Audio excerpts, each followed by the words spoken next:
Please rise. November 23rd, 2022 meeting of Haliburton County Council is now in session. Warden Liz Danielson presiding. Please be seated.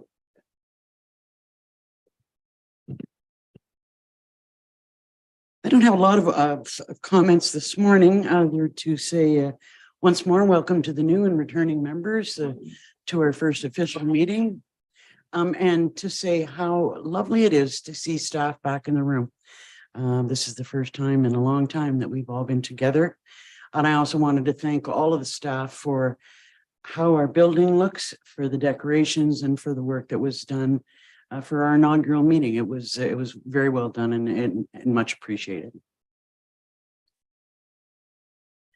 We respectfully acknowledge that the County of Haliburton is located on Treaty 20 Mishi-Saugig territory and in the traditional territory of the Mishi-Saugig and Chippewa Nations, collectively known as the Williams Treaties First Nations. We acknowledge the shared presence of Indigenous nations throughout the area and recognize its original Indigenous inhabitants as the stewards of its lands and waters since time immemorial. Could I have a mover and a seconder to adopt the agenda for this morning? Councillors Shell and Carter. Moved by Councillor Shell, seconded by Councillor Carter. Be it resolved that the November 23rd, 2022 Haliburton County Council agenda be approved. All in favor? It's carried. Is there any notice of pecuniary interest or general nature thereof? I have had one, Madam Warden. Councillor Dayu has submitted a form for item 8.1 on our agenda, the short-term rental discussion. And just while she awaits advice from our incoming integrity commissioner, she'll be declaring on that item. So she will leave the room at that time in the meeting. Okay, thank you. Could I have a mover and a seconder to adopt the minutes from November the 9th? Oh, and October the 26th. Councillors McKeck and Ryle.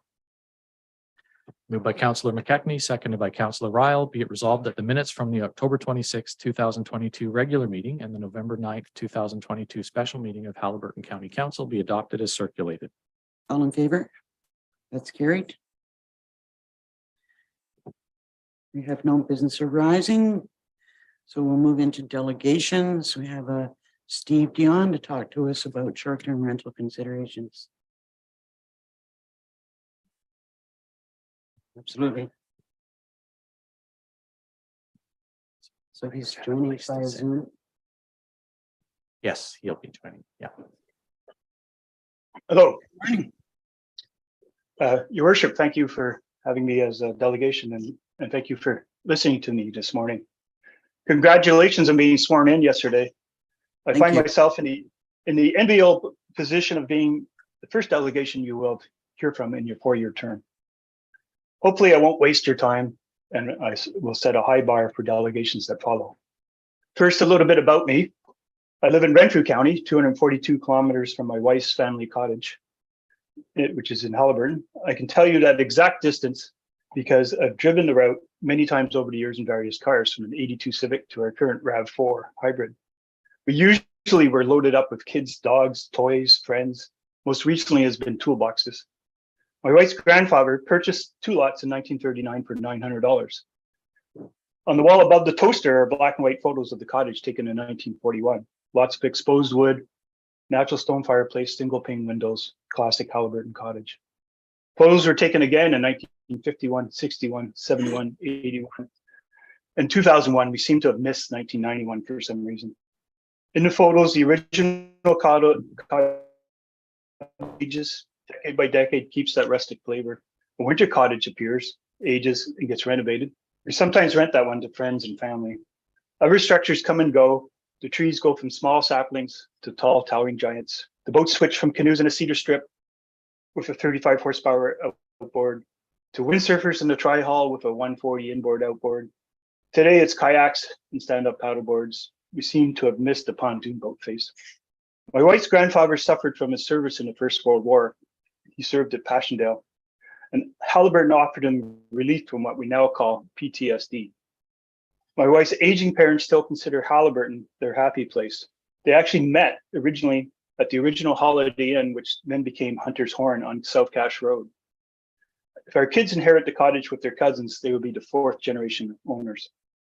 Without rental income, the succession I described above is at risk. We use the rent to pay the taxes, put on a new roof, all that stuff. I'm also a retired person with an internet connection and time on my hands to read reports and watch council meetings on YouTube. I'd like to thank council for being open and transparent, posting your minutes, your reports, and the videos of your meetings. Not all councils do that. So let's see if we can tease out the intended purpose of this whole STR thing from where you started. And if you are solving the problem you nobly took on. I'd like to congratulate council on taking on STRs. It's not an easy issue. Municipalities all across Vacation Land Ontario are struggling with STRs. Only a couple of upper tier municipalities appeared in my Google scan. Haldimand and your neighbor Kawartha Lakes, which has taken an educate and monitor approach. The other neighboring upper tiers, Hastings, Peterborough, District of Muskoka, have no results when you search their websites for STRs. In my scan, I found almost 50 lower tier municipalities with skin in this game. About 30 are peers in your cottage country. Those are the ones I read. I'll blend into this presentation some info from some of these cottage country towns and how they are dealing with STRs. But first, defining the problem for Haliburton County. Your February 23rd and March 23rd videos show a fulsome discussion around the 55-minute mark of the March 23rd video, we find what we might consider to be the STR issue summed up. And I'm going to paraphrase as I think I might be blending in some councillors' words from other meetings. Quote, this is about waterfront short-term rentals that are not zoned properly and are annoying their neighbors. Straight out, waterfront properties that are serving as income properties rented to strangers every week, and the owner has no ties to the lake other than the income it generates. Other municipalities have defined the same problem statements. Magnettawan, Owen Sound, Oro Medonte, to name a few. Once defined, a problem is normally quantified. How many party STRs are there in your county? I don't think you have been provided with this info. For the sake of argument, let's assume 3,000 properties partake in the STR short-term rental. But it's understood the vast majority of these are not problem party houses. The good actors greatly contribute to the economy of Haliburton, and the survey results show people support STRs, just not the problem ones. A Google search of some of the hosting platforms like Airbnb reveals about 500 listings for Haliburton County. Not all of them are problematic. Perhaps you have better data on how many problem party houses you have. Second part of the problem statement is the party house has to be annoying their neighbors.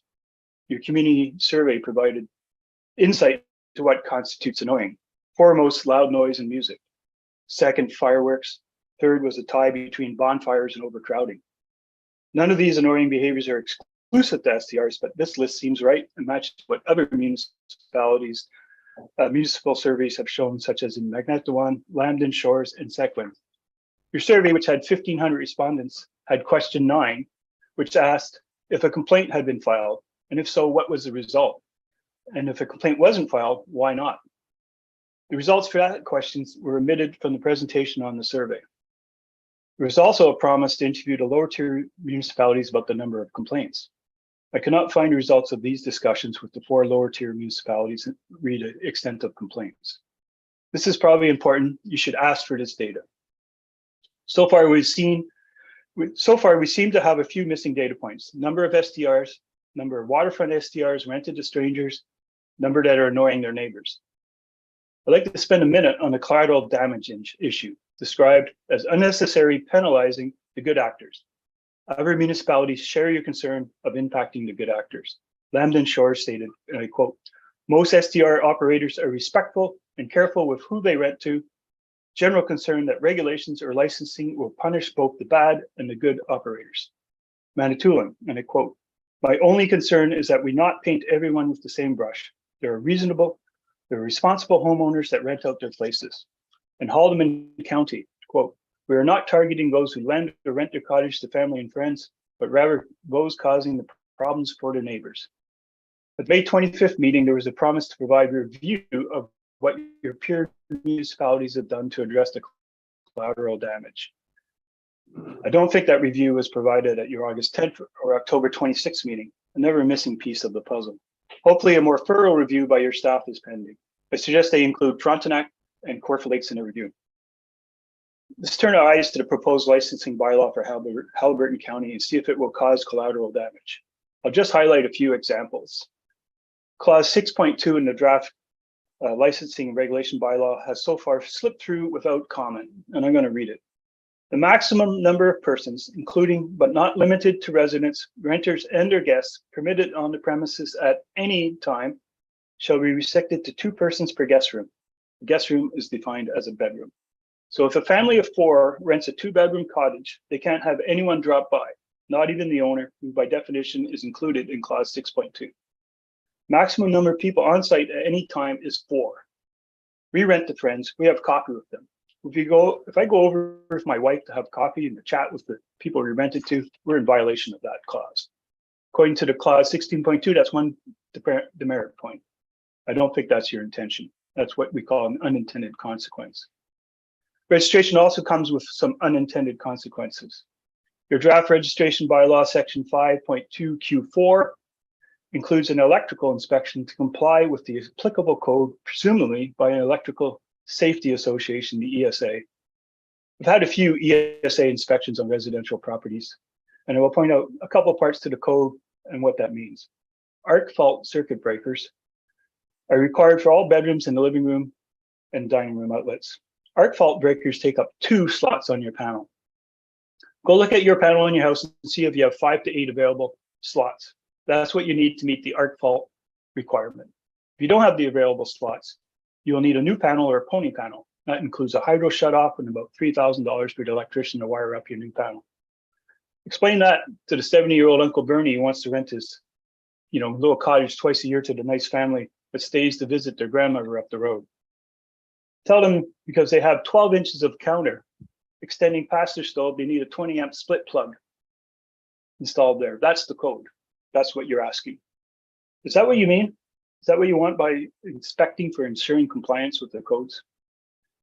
By the way, none of this code is retroactive, but when you do a trigger, everything becomes kind of described as a sledgehammer trying to hit a nail. Another example is clause 6.9, fire extinguisher. Sounds fair, provide an ABC fire extinguisher in the kitchen. As your consultant pointed out, they have to be annually certified. From my Google search, I find the nearest provider for that service to be in Lindsay. There's none in Haliburton. So our 70-year-old couple renting out their cottage twice a year to a nice family now needs to drive down to Lindsay, drop off the fire extinguisher, drive back a few days to pick it up. Once you prescribe comply with the code, you can't just jump off that path and say only comply with part of the code. The whole code applies. There's more to comply than what your discussions have considered. I think you should get some of this stuff clarified in a practical manner. I'm also the president of a community association. We own a scout camp.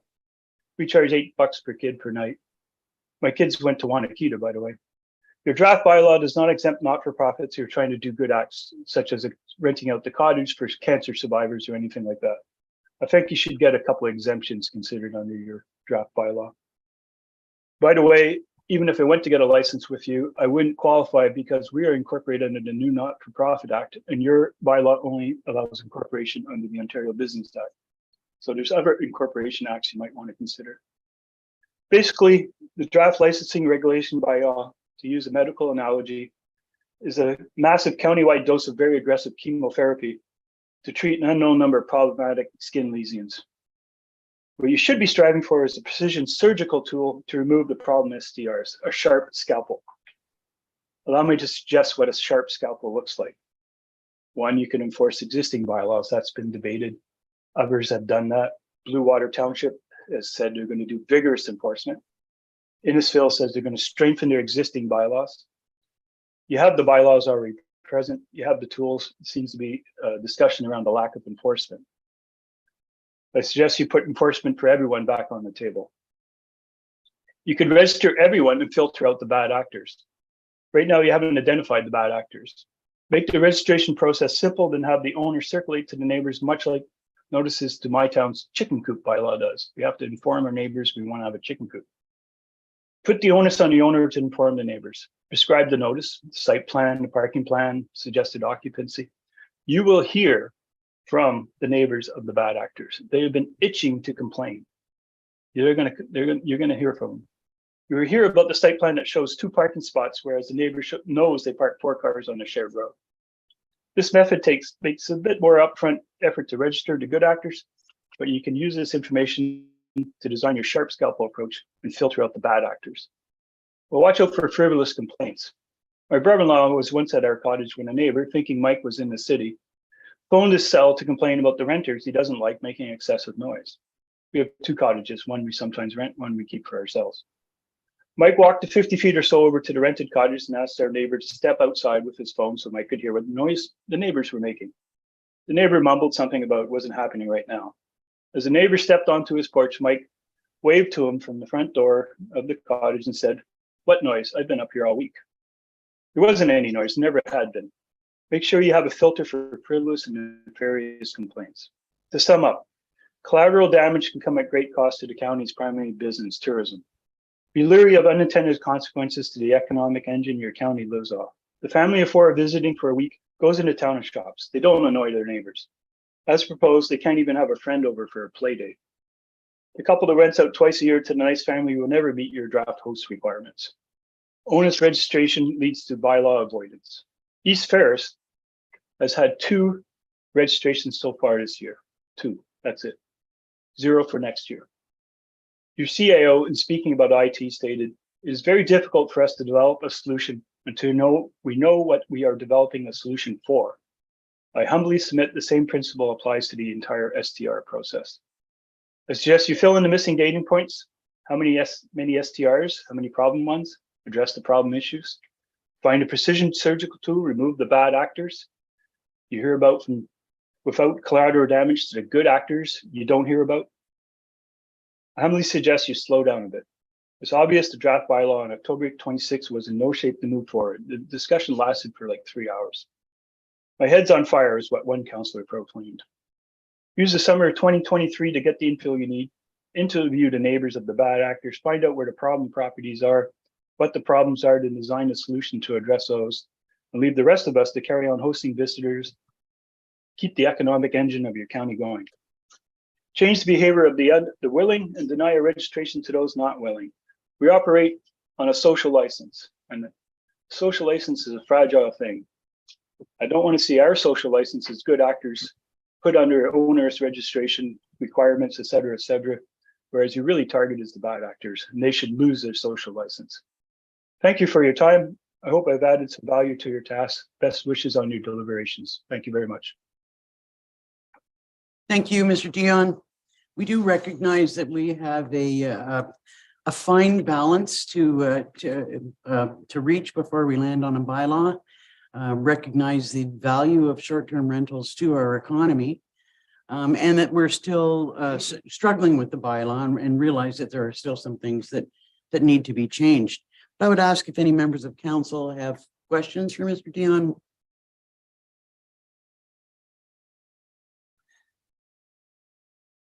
Well, I'd just like to question, you said the neighbors went over to have a cup of coffee, that they violated the 2-bedroom, 4 people rule. I don't take it that way. I could take it about people sleeping there. So I disagree with that. No, sir. The bylaw 6.2 says at any time on the premises, you can only have the occupancy as 2 per bedroom. So that's 4 people at any time. So that's what the bylaw currently states. I think if that's the only problem we got, we can fix that. You got a lot more problems than that, sir. Yeah, I know. We will be continuing to review the bylaw, and we're hearing from a number of parties before we land anywhere. So your comments are appreciated. You've raised some good points, and we thank you very much for your presentation. Thank you. Goodbye. Could I have a mover and a seconder to receive the presentation? Councillor Ryle, seconded by Councillor McKechnie.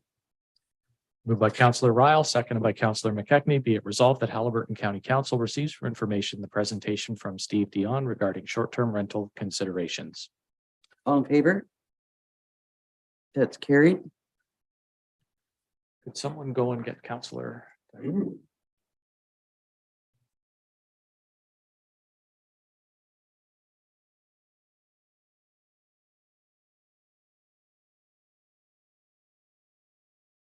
So I don't believe that we have any reports or recommendations from the Committee of the Whole. Nor do we have any reports and recommendations from the Joint Accessibility Committee. So next up is Mr. Stone with his Planning Department update.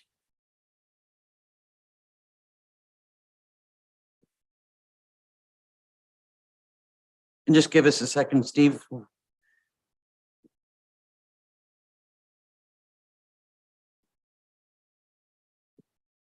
Are you all right, Councillor McKechnie, to hear the presentation? No problem. Okay. Go ahead. Thank you, Madam Chair, and the rest of the council. Appearing in person for the first time in front of County Council, so this is exciting for me. For those who haven't seen me before, I've been here within the organization. I think it's going on almost 15, 16 months. So I've been excited to be part of that team and be in the service and the debt of County Council. So what you have before you today is our monthly report that the Planning Department gives just from our activities. It's fairly standard. We sort of give an overview of what we're doing. So for example, in our planning office, we from a delegated authority perspective, the county has approval function for plans of subdivision, condominiums. That's been delegated from the Ministry of Municipal Affairs. So what we do is we host a number of interested parties in terms of their plans to develop their lands. And so, for example, over the last year or so, we've been looking at a number of resort-style condominium developments through pre-consultation discussion with the local municipalities. We also, as the county, have approval authority for local official plan amendments. And on average, we'll get a plan of subdivision or two for consideration every year. And we also will get that in terms of local official plan amendments. Matter of fact, Dartmouth Council approved an amendment last year, and that was just received in our office this week. And so we'll start the process of reviewing that application and present that to County Council through a public meeting sometime in the new year. If we're very quick, which we try to be, that'll happen in January.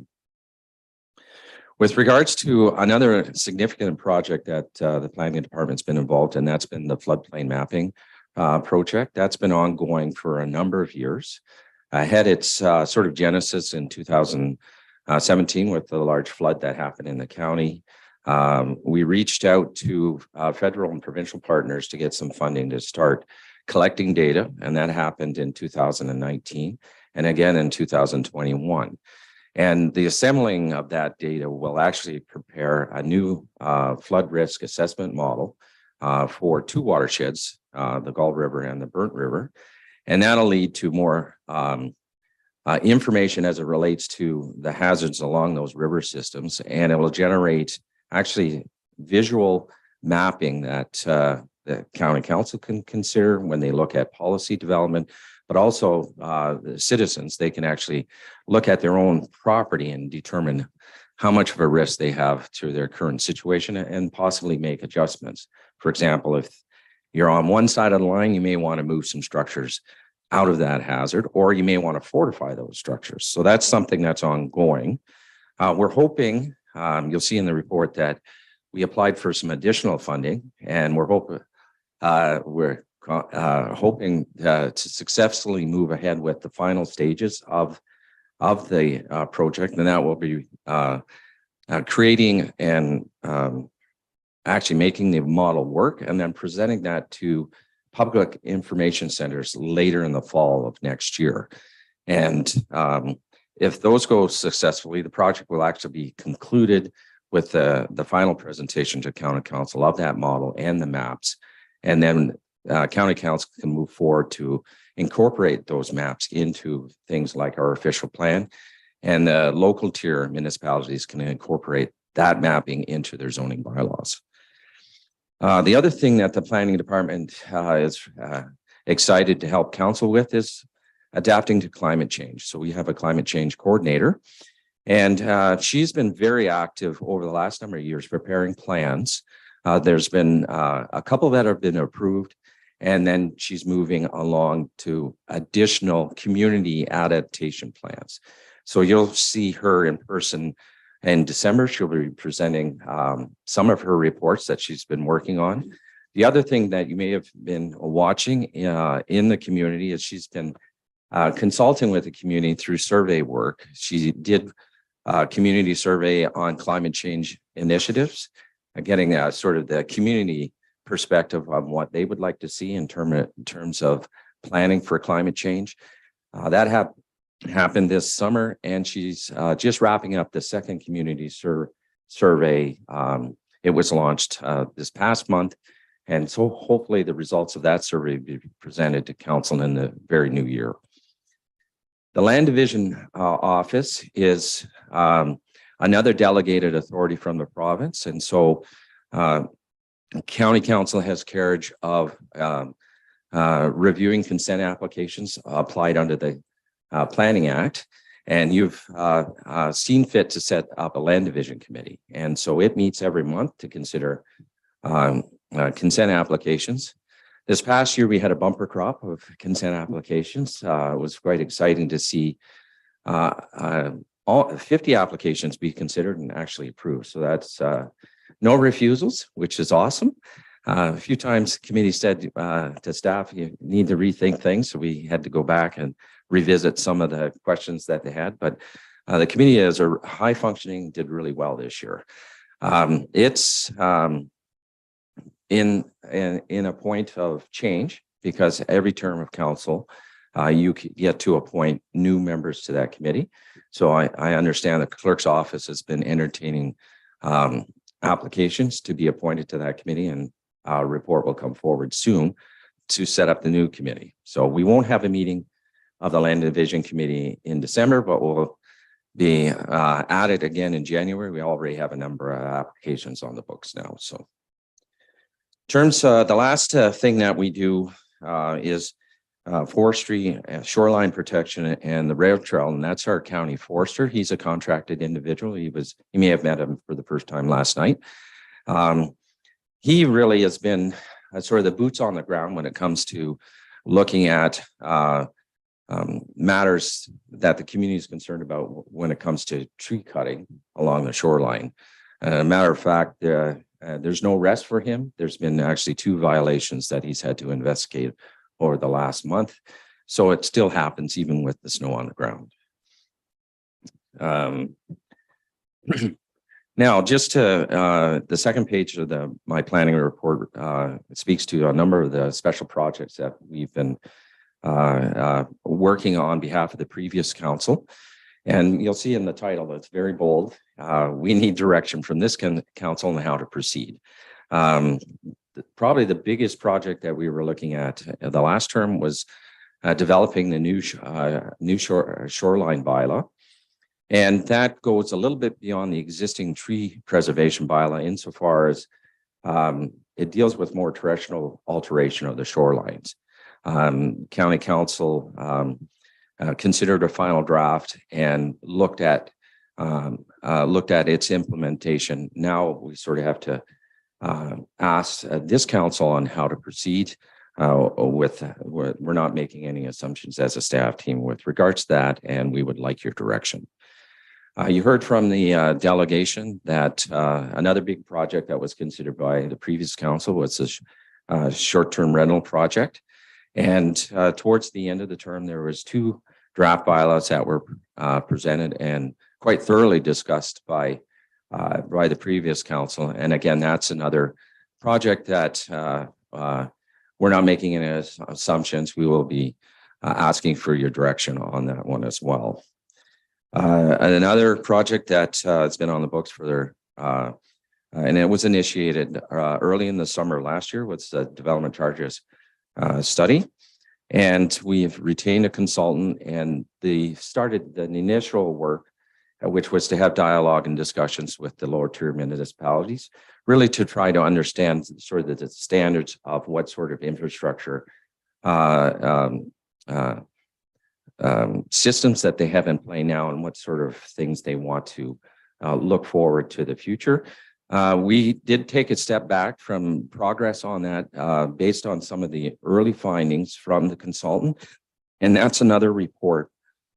Now we'll present to council early in the new year and probably have them as the consultants make a presentation.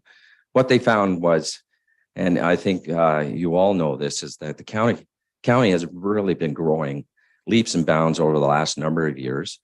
And we actually outpaced our projected growth by 10 years. So we have accomplished growth this past year, which should have been stretched out to 36. So it's a stumbling block for proceeding with the study. So we need your help in sort of sorting that out and moving forward. Another project that's been on the books for a number of years is the community transportation.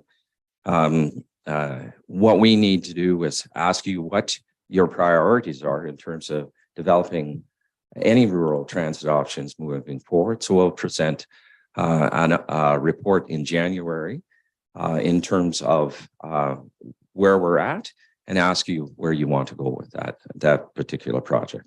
And finally, the last project that just really started towards the end of the last term of council was the idea of lake health monitoring program. And that sort of is an offshoot of the discussion around the shoreline preservation bylaw. And again, the previous council thought of some great ideas and tasked us as a planning department and a staff team to come up with our initial thoughts on how we may kick that program off. And that resulted in a job description of a person that would actually assemble all of the lake health information that was out there by the various partners and players in the monitoring programs out there, and bring that and assemble it as a single source of all that information for the use internally, but also for the use of the community.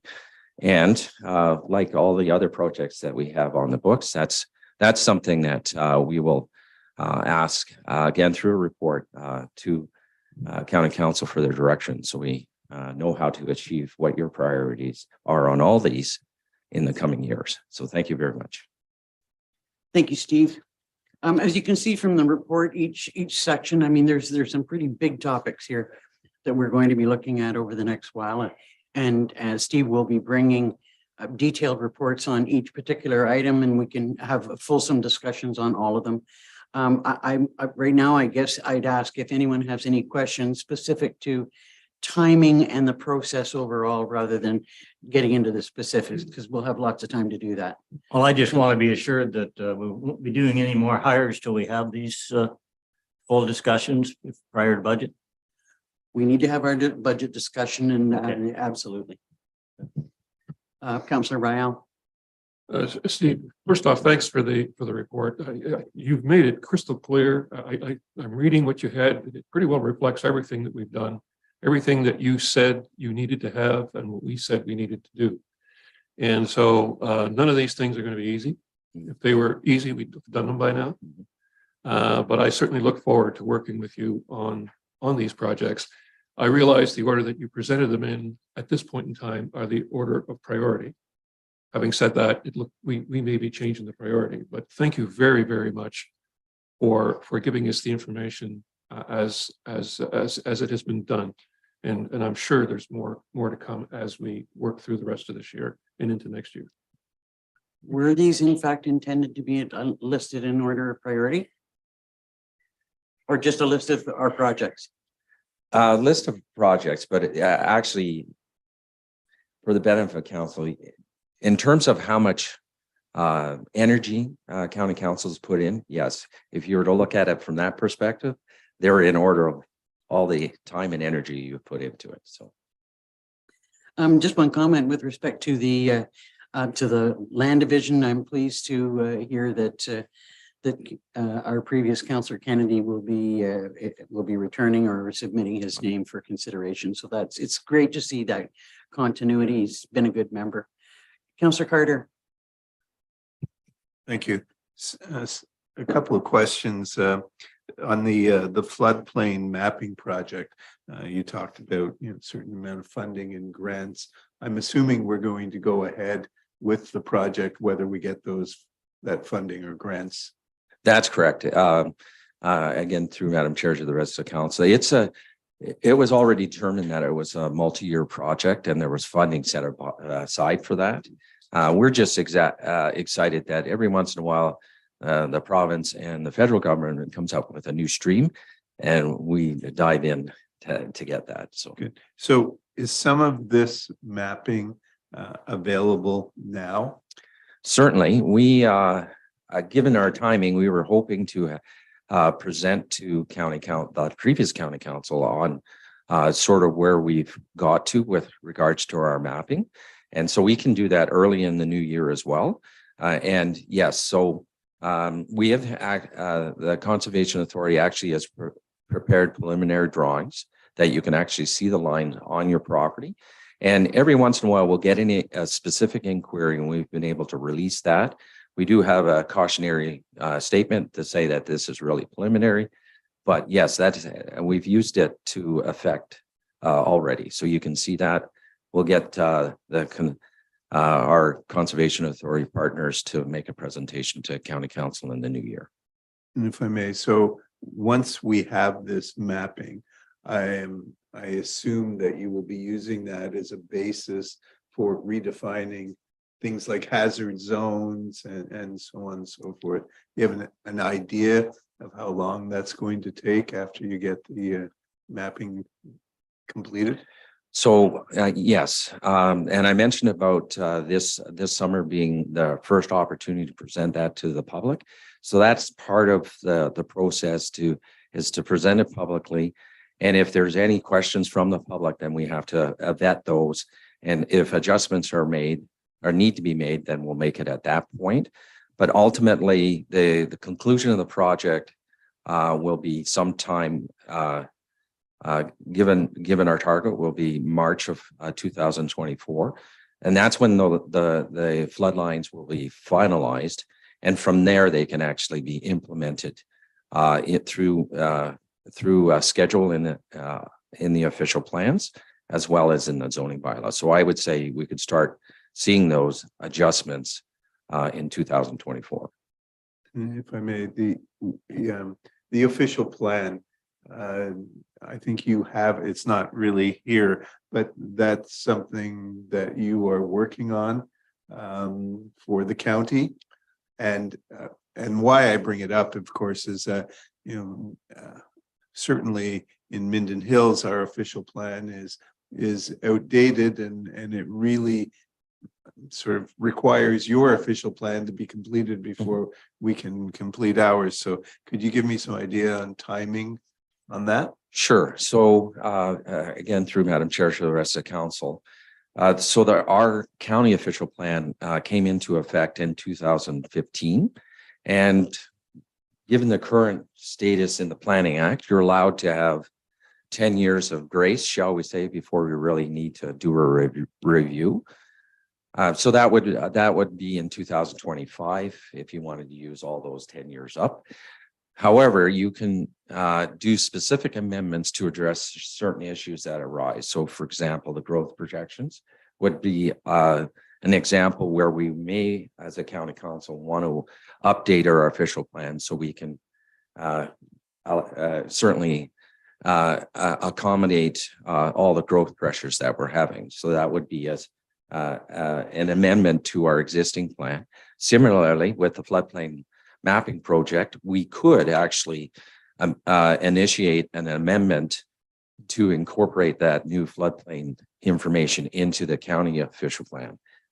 Now, you can also initiate amendments to local official plans at the same time with those types of things. So I envision, I'll be coming to county council for direction on this, but I do envision that county council may want to initiate an amendment a couple amendments to the county official plan in short order to address some of those two issues that I've mentioned. So that can happen anytime county council wishes.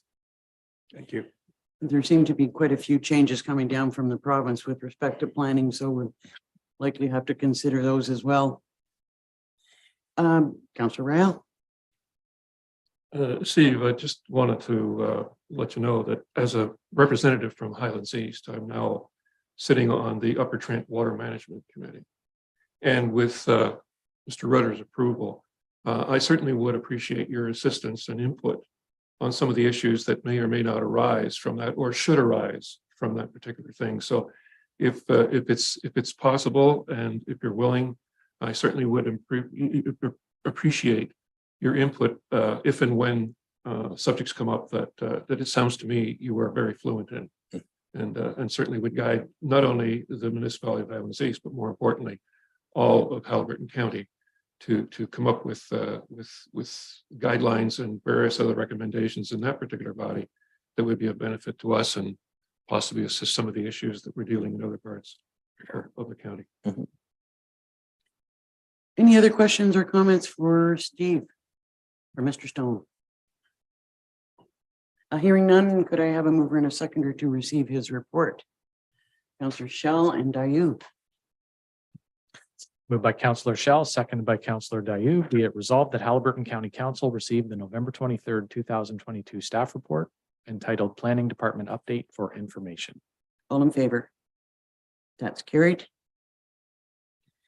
I don't believe that we have any correspondence to support or not today, and nor is there a rail trail status report.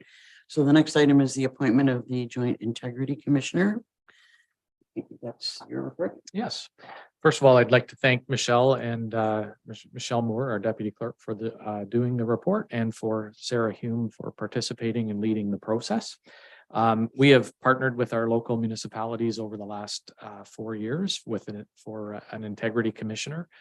We do enter into separate agreements, but we do use the same law firm in both cases, last term and this. They've gone through, we advertised twice to ensure we had a good pool of candidates. We had a number that were interviewed by all of your local clerks and our HR manager. And the methodology that we use to evaluate those applicants is noted in the report. The recommendation is that Tony Fleming from the firm of Cunningham, Swan, Carty, Little and Bonham be appointed our integrity commissioner for 4 years. And that we're recommending that the report be brought forward or a bylaw be brought forward to confirm that appointment. Are there questions with respect to that appointment? I was curious about how the billing works. If a member of county council, so I'm thinking if a member of county council has an inquiry that's with respect to the business that's conducted here, the billing would go to the county, and the same as at the lower tier, that if it's a lower tier issue. And does a member need to kind of get approval before they call, or because of it's a substantial hourly rate? First of all, we always bill it to the local municipalities. That's just, no, I'm joking. It works exactly as you described. If it's a county issue and a county councillor calls to get some advice on that, then that is simply billed to the county. It is a confidential process, so we've never asked that we be notified in advance. That's something county council may wish to do. If you see that, you obviously get the invoices, so you would see if there are or you see a check register, so you would get you would see what's being billed, and if you have any concerns that way, you could implement new practices. But we've never done that just because it is a confidential process. So if a councillor has a question that they would like some direction or some advice on, we never want to look like we're standing in the way of that, and quite honestly, I can't recall any invoicing from the last term of council, but I could be wrong about that, but I actually can't recall any. So would there be a separate line item for the integrity commissioner as opposed to legal fees? No, we don't at this point. But It's just we all can- under legal Yeah, fees. we can, but there isn't at this point. I think it might be interesting to know, where we have sought as a group legal advice. Okay. And how much money we're putting into an integrity commissioner. I mean, it would help, I would think, with budgeting at the very least. I think that's okay. Any other questions, Councillor Carter? I know this is for a 4-year term, but would it be prudent to have this, some sort of a mid-council review or something after 2 years? So to determine if we're satisfied with the advice we're getting, and B, the how the integrity commissioner is working with us. We change the terms of the agreement. I actually, I received during the meeting, I have received the draft agreement, and I'm sure we can work in provisions for a review on a regular basis into that agreement, but yeah, my recollection, yeah, they're proposing to December 31st, 2026. But I'm sure that if there aren't provisions in there already, we'll work them in to make sure that there's an opportunity for review. Thank you. Any other questions? Could I have a mover and a seconder to receive the report and direct that the bylaw be brought back to our December meeting? Councillor Fury, seconded by Councillor McKechnie. Moved by Councillor Ferry, seconded by Councillor McKechnie. Be it resolved that the November 23rd, 2023 staff report entitled Appointment of a Joint Integrity Commissioner be received as information. Further, that Haliburton County Council approve the recommendations outlined in the report to appoint the firm of Cunningham, Swan, Cardy, Little and Bonham LLP as represented by Tony Fleming as Integrity Commissioner for the County of Haliburton pursuant to sections 223.3 and 223.8 of the Municipal Act 2001 as amended. And finally, that council direct the appointment bylaw and agreement for Integrity Commissioner services be brought back to council at its December 24th or 14th, 2022 regular council meeting. We're not having a meeting on the 24th, I promise. That's good. All in favor? That's carried. So the next item is the reissue of the single tier waste management service delivery review. And I believe our Director of Corporate Services is going to speak to that. Good morning, Warden and Council. For those that don't know who I am, I'm Andrea Robinson, the Director of Corporate Services here at the county. Staff were directed at the October 26th council meeting to award the single tier waste management service delivery review to Cambium Incorporated. When we notified Cambium of their award, they then informed us that they were unable to meet all insurance requirements like they had originally intended when they submitted their proposal. So as a result of that, their proposal is no longer compliant, and therefore staff are recommending the RFP be reissued. Well, that's unfortunate because they have so much familiarity with with all of our municipalities. Councillor Shell. Thank you, through you. So was it like something unusual that we're asking for? Because I mean, I know the Minden Hills, we've used Cambium for years. I would assume they would have everything required. So is it something extra that we're asking for that they can't provide? Yes, our insurance company had provided us a new cyber insurance clause to start including with our tenders. After only receiving one proposal with this, and we are currently working with Peterborough with their procurement department and taking some advice from them. So we will be adjusting that clause and not going out with that exact same expectation with the cyber insurance clause. Go ahead, Mike. If I might just fill in a little, it is likely that we will be reducing those requirements, so Cambium can resubmit and they should be able to meet the new requirements. The reason we're recommending that we do this is that there were a number of people who responded to the RFP asking questions about it and saying, well, I can't submit because of that requirement. And so there may be others out there that are now able to respond to the RFP that weren't initially. And if we hadn't had those inquiries, we probably wouldn't be making this recommendation. But because we had some that said, yeah, I can't meet that threshold, we thought it was important to resubmit do the RFP. I'm glad to hear that Cambium will also have an opportunity to resubmit. Yes. Councillor Rowell and Councillor Fury. So are we talking that, I'm going to assume this is not going to take very long to make the adjustments and get that information back out Yeah. to the various components or proponents that wanted to be involved. Would it be safe to say that we would have a short list before the end of the year? Staff are recommending that the RFP be released the first week of December with a closing date of January 19th. Well, I don't know if I speak for the new members here, but I would certainly like to see the terms of reference for the study before I vote on it. Because we did do that study a few years ago, so if it's a duplication, I think we need to see that. I don't know how you feel about that, but I think we need to see that. I don't think it'll hold it up, but I definitely like to see it. Would it be possible to bring the terms of reference for a brief discussion? So you were going to put the RFP out at the beginning of December. Our meeting was on the 14th, so that will delay things somewhat. But I can see that the new members may like to see exactly what's involved. And to my understanding, this is an extension of the service delivery work that was done in the overall service delivery. Let's start up to speed on. And some are not. So. Any thoughts there? No, that's not a problem at all. We can bring the RFP and draft back to council on the 14th of December. I think it's the 14th. And then we will reissue the RFP after that, subject to council's approval. Even if it could be forwarded to the members so that we could look at it and then we can deal with it on the 14th if you want to proceed that fast. We can send it out in advance. There's no okay. issue that way. But we will wait till there's or I would suggest we wait until a council meeting Okay. to get a direction from council rather than get that individually. Councillor Patrick, Councillor Al.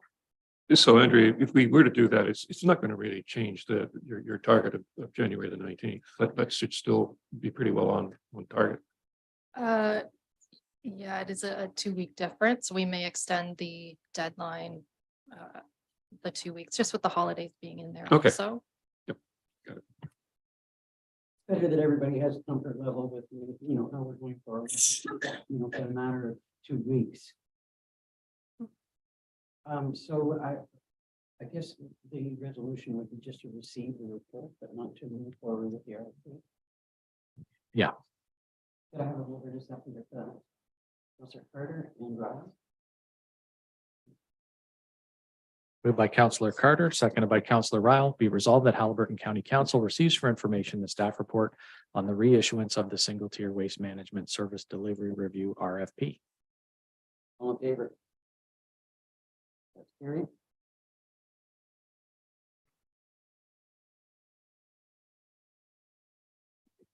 Seems to have decided to go to sleep.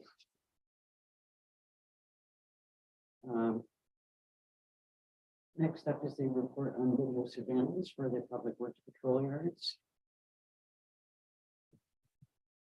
Good morning, Good morning, Warden Mr. Council. Sutton. Good morning, congratulations. And I'm Robert Sutton, Director of Public Works. I'm new to the area. I started, there'll be 2 years come this March. So it's been an enjoyable time. The report that we have before you today is a recommendation to install security cameras, two security cameras at each of our 3 patrol yards. Budget dollars were set aside in 2022 for this provision. I'd like to thank Mike March, our Director of IT. He provided the recommendations, the costing, et cetera, and will be in charge of installing the cameras. This is a proactive measure. We do not have any recent issues with theft or vandalism, but because of the type of equipment that we have there and the economy today, we feel it's prudent to follow this. Lastly, the budget for this was set aside $25,000. The current estimate is about $14,000 for this installation. And I'm open to any Good to hear questions. that the estimates have come in at a much lower cost. The only question that I've got, and I'm sure we all understand the rationale behind doing this. Has there been any pushback at all or concerns raised by staff? Excellent question, Warden. we had a union management meeting with our staff. And they are fully aware and they understand that it's not to deal with any of their issues. It's for external parties that we're concerned about. So they're in support and are aware of the situation. Are there any questions? Councillor Rao? Not really. First off, I think it's well needed. I guess my question is more related to the fact that we discussed this at Highlands East as well. And I was wondering, in the process of obtaining or even getting our request for quote from the videos. I'm not sure where we are in Highlands East with looking into that as well. I was wondering if it would be possible to do a joint effort on that to see whether or not there could be some cost reduction by looking at what surveillance equipment we might be needing at Highlands East in conjunction with what is being recommended for the county. Through the warden to the councillor. Yes, I'll work with Mike on that. I think it might become correct. You'd be working with the township anyways on that issue. So we'll certainly work together and see if there's any cost efficiencies to doing things together. Any other questions or comments? Councillor Fury? Is it appropriate to ask a question that isn't related to this, to the road person I today? guess it depends on the question. Okay, Go for it. the bridge on County Road 1. Certainly got some deficiencies in it. Is that complete or can you tell us about that? Through the warden to the councillor. So the Drag River Bridge is completed. There are some pavement issues that we've not paid the contractor for that they'll be coming back and rectifying next year. Okay. We're happy with everything else with the concrete repairs and whatnot. It's just the final paving lift. So kind of the finish coat of a painting job has not turned out well. So it's not the right time of year to fix that, but it'll be fixed next year. Okay. Any other questions, Councillor Carter, then Councillor Dayu? So this is more a general and probably an IT comment more than yours, but the 7 days I think is probably a little bit short for the overriding because you only have then 7 days to review anything that may have happened. And when you get into situations like Christmas and so on, which are times when yards are sometimes less occupied and more vulnerable to theft and so on, things can happen without you really knowing what's going on. So I just, I know this is always the balance of privacy versus and computer storage versus how good the system is, but I just in general think that the 7 days is too short. Through the warden to the councillor. This afternoon, we'll be doing some presentations both from IT and ourselves. So as we proceed, I think Mike will be covering the actual IT policy. And for our patrol yards, actually, they're actually really busy. Through the Christmas season, they have the privilege of keeping all the roads safe so everybody can travel safely. So they're actually rather busy, but there's still opportunities because people are on the road. So they're in and out. So this is just one measure to try to prevent any sort of theft or vandalism. Councillor Dayu? Thank you. A technical question about nighttime use. Are these areas already floodlit or does the camera have high enough resolution for capturing what could be identifying information from possible suspects at night? Or how does nighttime work? Through the warden, excellent question. I'll just double check with Mike. Mike and our manager of operations did the layout, so these are the technical experts that can answer that question. Sorry. Yes, they are in floodlit areas, and they're good resolution cameras. We should be fine, given that the lighting's in place. Any other questions, Councillor Rao? I recognize that we might be talking about this again this afternoon, but I just want to follow up with Councillor Carter on the 7 days. If it's possible and the IT information or system can handle it, I would recommend more closer to 14 days if that was possible, because that would give us some opportunity in the event that there's a 2-week shutdown, that we could probably do something. But if we're going to talk about it this afternoon, then that's fine. Go ahead, Mike. Sorry, thank you. Just to provide a bit of context. So the 7 days is set in a policy that that County Council passed a couple of years ago. It's actually based off a recommendation that the IPC gives, and the IPC actually recommends a 24 to 48 or 48 to 72. It's kind of slipped. So we are kind of a bit above and beyond what is already being recommended by the Information Privacy Commissioner. Obviously, it's a council policy, and adjustments can be made and exceptions can be made, but we try to balance that. So we have, we're respecting privacy, because if the on-site surveillance system would be stolen, that's personal information, that's a data breach. So working with the operations supervisor, he feels that 7 days is acceptable, that we can meet that. And I would suggest that if it turns out that that's not, through conversations with the Director of Public Works and the CAO, we can always bring something back. Councillor Rao. The only reason I'm bringing it up is because if you're trying to establish a pattern, and what I'm getting at is somebody comes in on Saturday, and then the following Saturday and the following Saturday, because that's the opportune time. I'm not sure if 7 days is going to be able to establish any kind of a pattern, and to be able to go back to previous time would be advantageous legally, and for the ability of prosecution should we need to go there. So just a point. I'm wondering if you found that there was an incident, if the 7 days would not necessarily come into play, that you would keep that because there had been an incident which would allow you to investigate. If I may. So if there is found to be an incident, we're actually through the policy required to keep that, any footage that we use as a part of an investigation, keep it for a year.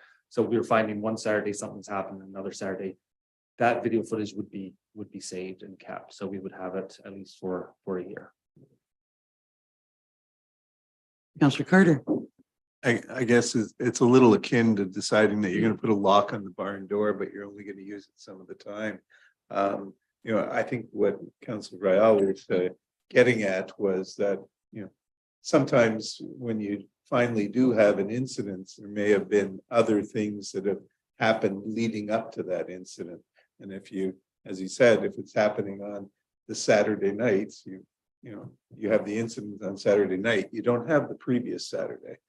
I just think that if you're going to the expense of putting in something like this, make sure that you can get as much out of it as you possibly can. So I just think that even if 3 years ago or whenever the policy was put into place, the world is changing very rapidly. And so I think that what we used to have in the past is not necessarily what we need for the future. So I'm just trying to err on the side of caution, because I saw recently in Minden Hills, when somebody gave us our Director of Public Works gave us the value of the equipment that we have in the yard. Those numbers are pretty staggering, and so what we're trying to protect here is an awful lot of money and assets. I suspect that we could probably go ahead with authorizing the installation, but take a look at the policy itself, because that affects much more than this, if that sounds like a reasonable approach. Thank you, Robert. Could I have a mover and a seconder then to approve this, the installation of the systems? Councillor Rael and you. Moved by Councillor Ryle, seconded by Councillor Dayu. Be it resolved that Haliburton County Council received for information the November 23rd, 2022 staff report, video surveillance for public works patrol yards. And finally, that Haliburton County Council approved the installation of surveillance systems at Inglesby, Eagle Lake, and Highland Grove patrol yards. All in favor? That's carried. But before we get into reports and minutes from external boards and agencies, I just wanted to say that all of you have filled out forms suggesting what you're most interested in with respect to committees and liaison appointments. I just got them last night. So I'd like to take a little bit of time to look at them, consider, what everybody's looking at, try and make sure that we've got a balance of how much everybody is assigned to, and bring that to our next meeting. And in the meantime, I'll, speak to most of you just to make sure that we're, kind of on track. Like, even if I'm saying, this is kind of what I've got lined up, I see this is what you want to do, here's where I've got you. And, try and we all, I think, serve better when we're doing something that we like or are interested in. But then there's always those cases where we've got to take something for the common good of us all. So I'll try and balance that well. So we'll get that in place before the end of the year. That sounds reasonable. Next on the agenda is the minutes from the Pine Ridge Health Unit. I don't have anybody to speak to that. I'm not sure if there are any questions with respect to those. Could I have a mover and a seconder then to receive them? Councillor McKechnie, Councillor Shell.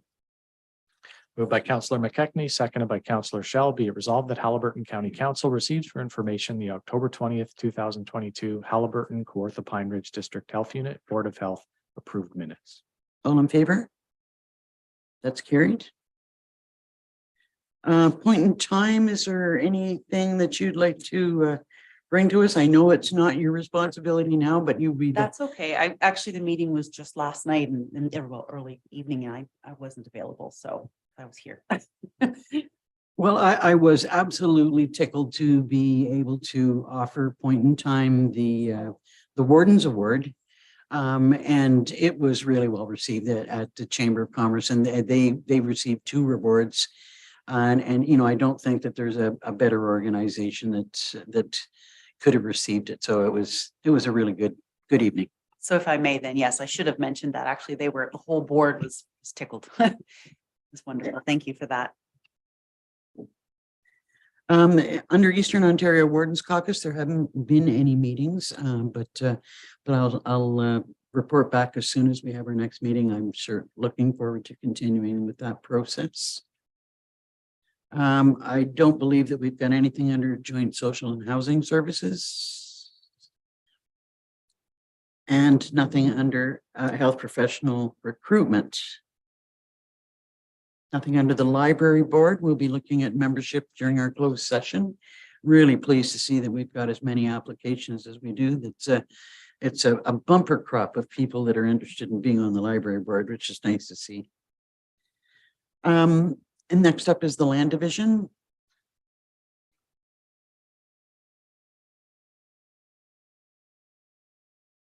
Thank you, Madam Chair, to the rest of council. So there was a meeting held this past week where we considered one application. As we were going through the review, we discovered there was a bit of a glitch with the Lake Association or Road Association and the need for this particular landowner to enter into that Lake Association to allow for access. So that was the reason for the deferral, and it's now rests with the applicant and his agent to make overtures with the Lake Association so that they can partner up for access. So thank you. Any questions about the Land Division, Councillor Peary? I noticed that the Land Division Committee overruled provincial policy at one of the last meetings. Is that something that's going to be normal now, and where do we stand on that? The reference is actually to a policy within the county official plan. So yes, the Land Division Committee has within its powers can consider the recommendations of county planning staff and make their decision based on the discussion that they had. So yes, that can happen at any time. They can actually go so far as to even amend conditions, add conditions that they think were missed. So, and that happened not on a regular basis, but yes, they did catch planning staff every once in a while with some great ideas. So how is that going to be affected by policy? Well, it was kind of that very thing that led us into sort of changing things a little bit, recognizing, the urgent need for housing of all sorts. I think that we would, as opposed to making blanket decisions, we would look at things, as each specific application comes forward to us and decide accordingly, because there have been 2 applications that are similar. And in this one case, we decided that, this is far enough out that we could go ahead with it. But I think that the land division is pretty cautious in their decision-making process, I would say. For sure. If I may, Madam Warden, we, at the planning department, one of the things that we really work hard at is providing good customer service. So for example, there was one that was troubling, same policy was troubling an applicant in Minden Hills. And we actually met with that individual. And we always look for solutions, and we found a solution. So in that regard, he just wants to do a lot of additions so that we've found a way of moving forward without actually having that policy being an issue. So just to further the committee's role, they have the opportunity to interpret policies for the betterment of the county. And that's what they did with the last one. They interpreted the policy and felt that their decision was better for the county at that time. So. Councillor Carter. So am I correct that the land division committee sort of ceased to exist with the end of the previous council? And so until we appoint a new one, there are no meetings. That's correct. So we're hoping that the appointments happen in short order and we can have our first scheduled meeting in January. So in each municipality is, I Right. think, has to do that approval as well, right? And if I may, Madam Chair, to the rest of council, the term of appointments goes to the end of this year. It just so happens that we don't have any applications scheduled for December. So we could have met with the previous committee. But is that not the case for members of the public? But when it comes to members of council, you're no longer on council and you're no longer on the land division, which created a problem, which is why we're not meeting until January. Any other questions on land division? Could I have a mover and a seconder to receive the land division report? Councillor Fury. Councillor Dayu. Moved by Councillor Ferry, seconded by Councillor Dayu. Be it resolved that Haliburton County Council received the November 23rd, 2022 report entitled Land Division Activity Report for information. All in favor? That's carried.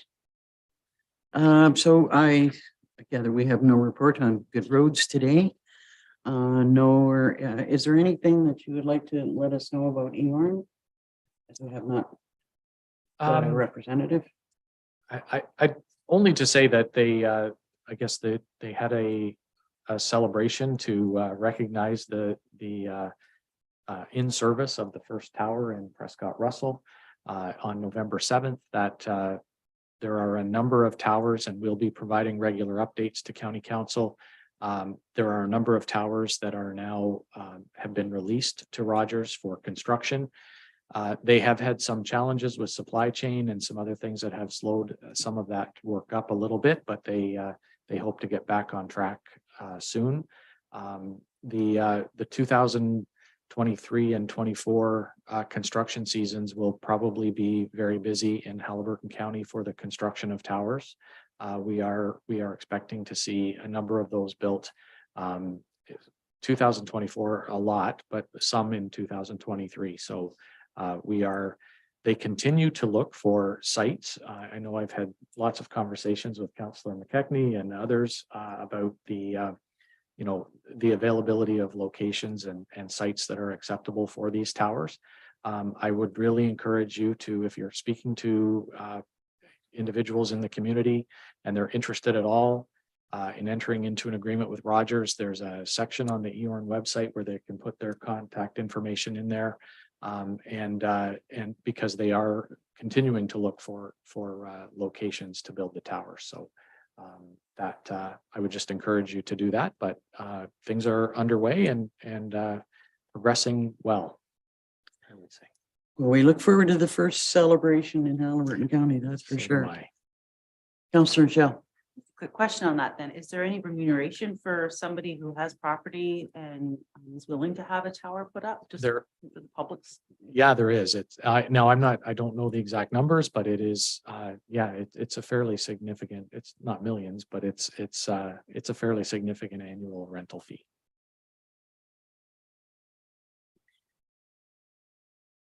I don't believe we have anything under poverty reduction, nothing under Indigenous affairs.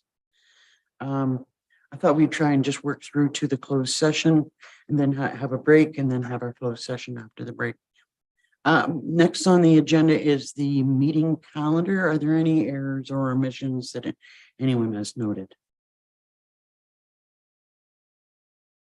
Okay, and then next is the meeting schedule for the following year. Any questions or concerns about that? It's the standard council dates. I need a mover and a seconder to receive and approve the meeting schedule. You have a question, Councillor Carter? One on the committee of the whole, I know that one of them, it becomes a Tuesday. Is there a reason why it goes from Wednesday to Tuesday? Typically that is the week of the Ontario East Municipal Conference, and we had a number attending, and it starts on the Wednesday, I believe. And so often held in Cornwall, so there's a significant travel Right. involved. But I just as a note, that particular conference is quite interesting because it really hones in on rural issues. Not that Roma doesn't do that, but Ontario East seems to just have more of a small community focus, and the facility is interesting, but it's an excellent conference for anybody who's interested in attending. Councillor Rao? Yeah, the only challenge that I have, and I can't validate it at the moment, but there has to be an adjustment, because you got to remember that Tuesday could also be when Highlands East holds its meeting, which would be in direct conflict. We're on Tuesdays, second Tuesday in the month. Well, we'll have to give that some consideration. Um, So shall we hold off on approving the schedule until we have a chance to look at that? Or? what if we actually moved it to the Wednesday, the 14th, and then if there is travel involved or something like that, we can try and have a shorter agenda or something, but let's just move it back to the normal. That's what I'd suggest, move it back to the Wednesday, and then we'll deal with anything that is required after that. Does that work for everyone? Okay, then could I have a mover and a seconder to receive the amended meeting schedule, Councillors Carter and Shell? Moved by Councillor Carter, seconded by Councillor Shell. Be it resolved that the 2023 County Council and Committee of the Whole meeting schedule be received by Haliburton County Council, and that these dates as amended be approved as the final meeting dates for 2023. All in favor? That's carried. I wonder if we could have the amended schedule just shot out to everyone, just so that we haven't already tacked one to the wall and get our own Absolutely. date down the road. Thank you. So if everyone's in agreement, we'll take a short break until 10:30, and then we'll have our closed session. Should we go into closed now? I would recommend that so that the streaming can stop and we don't have to restart it. Okay, could I have a mover and a seconder then to go into closed? Councillor Trial and Dayu. Moved by Councillor Ryle, seconded by Councillor Dayu. Be it resolved that Haliburton County Council enter into closed session for the following reasons: the security of the property of the municipality or local board, and personal matters about an identifiable individual, including municipal or local board employees. All in favor? That's carried.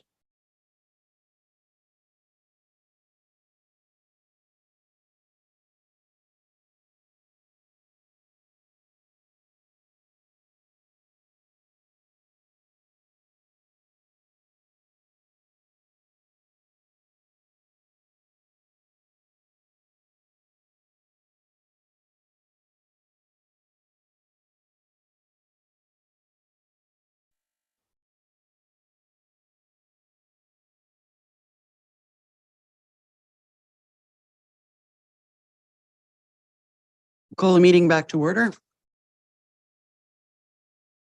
So for this afternoon, we have some orientation sessions to listen to, and we're starting right at the top with the CAO clerk.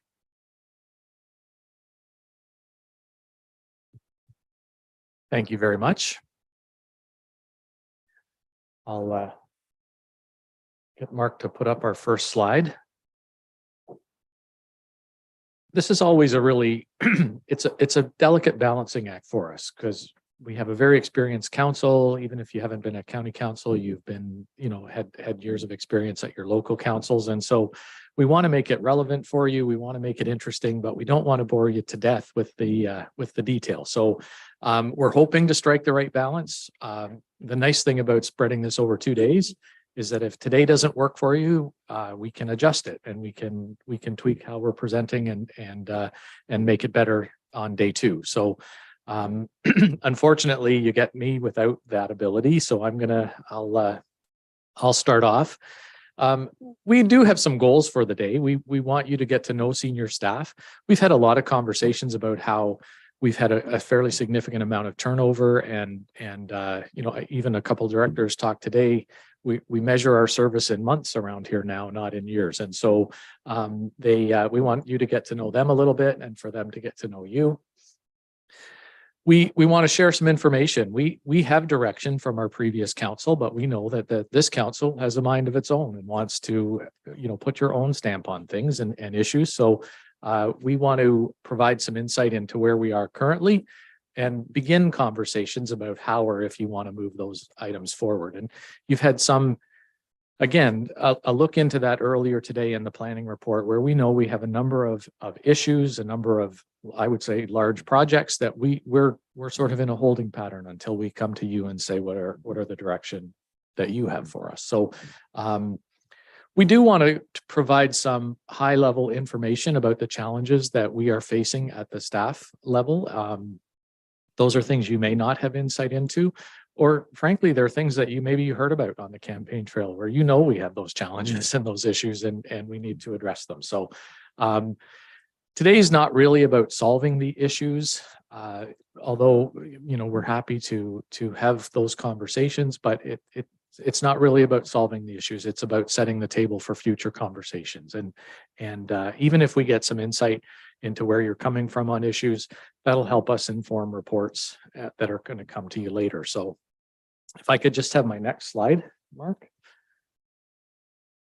I'm sure you've heard about this a lot. And, we always, how do we have effective council and staff relations? And so this is not a Mike Rutter demand or a lecture or anything like that. I don't anticipate any big problems in this area at all. But I always think of it as an hourglass.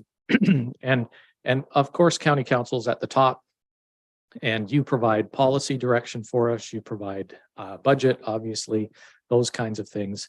And so you have those debates and those conversations at county council.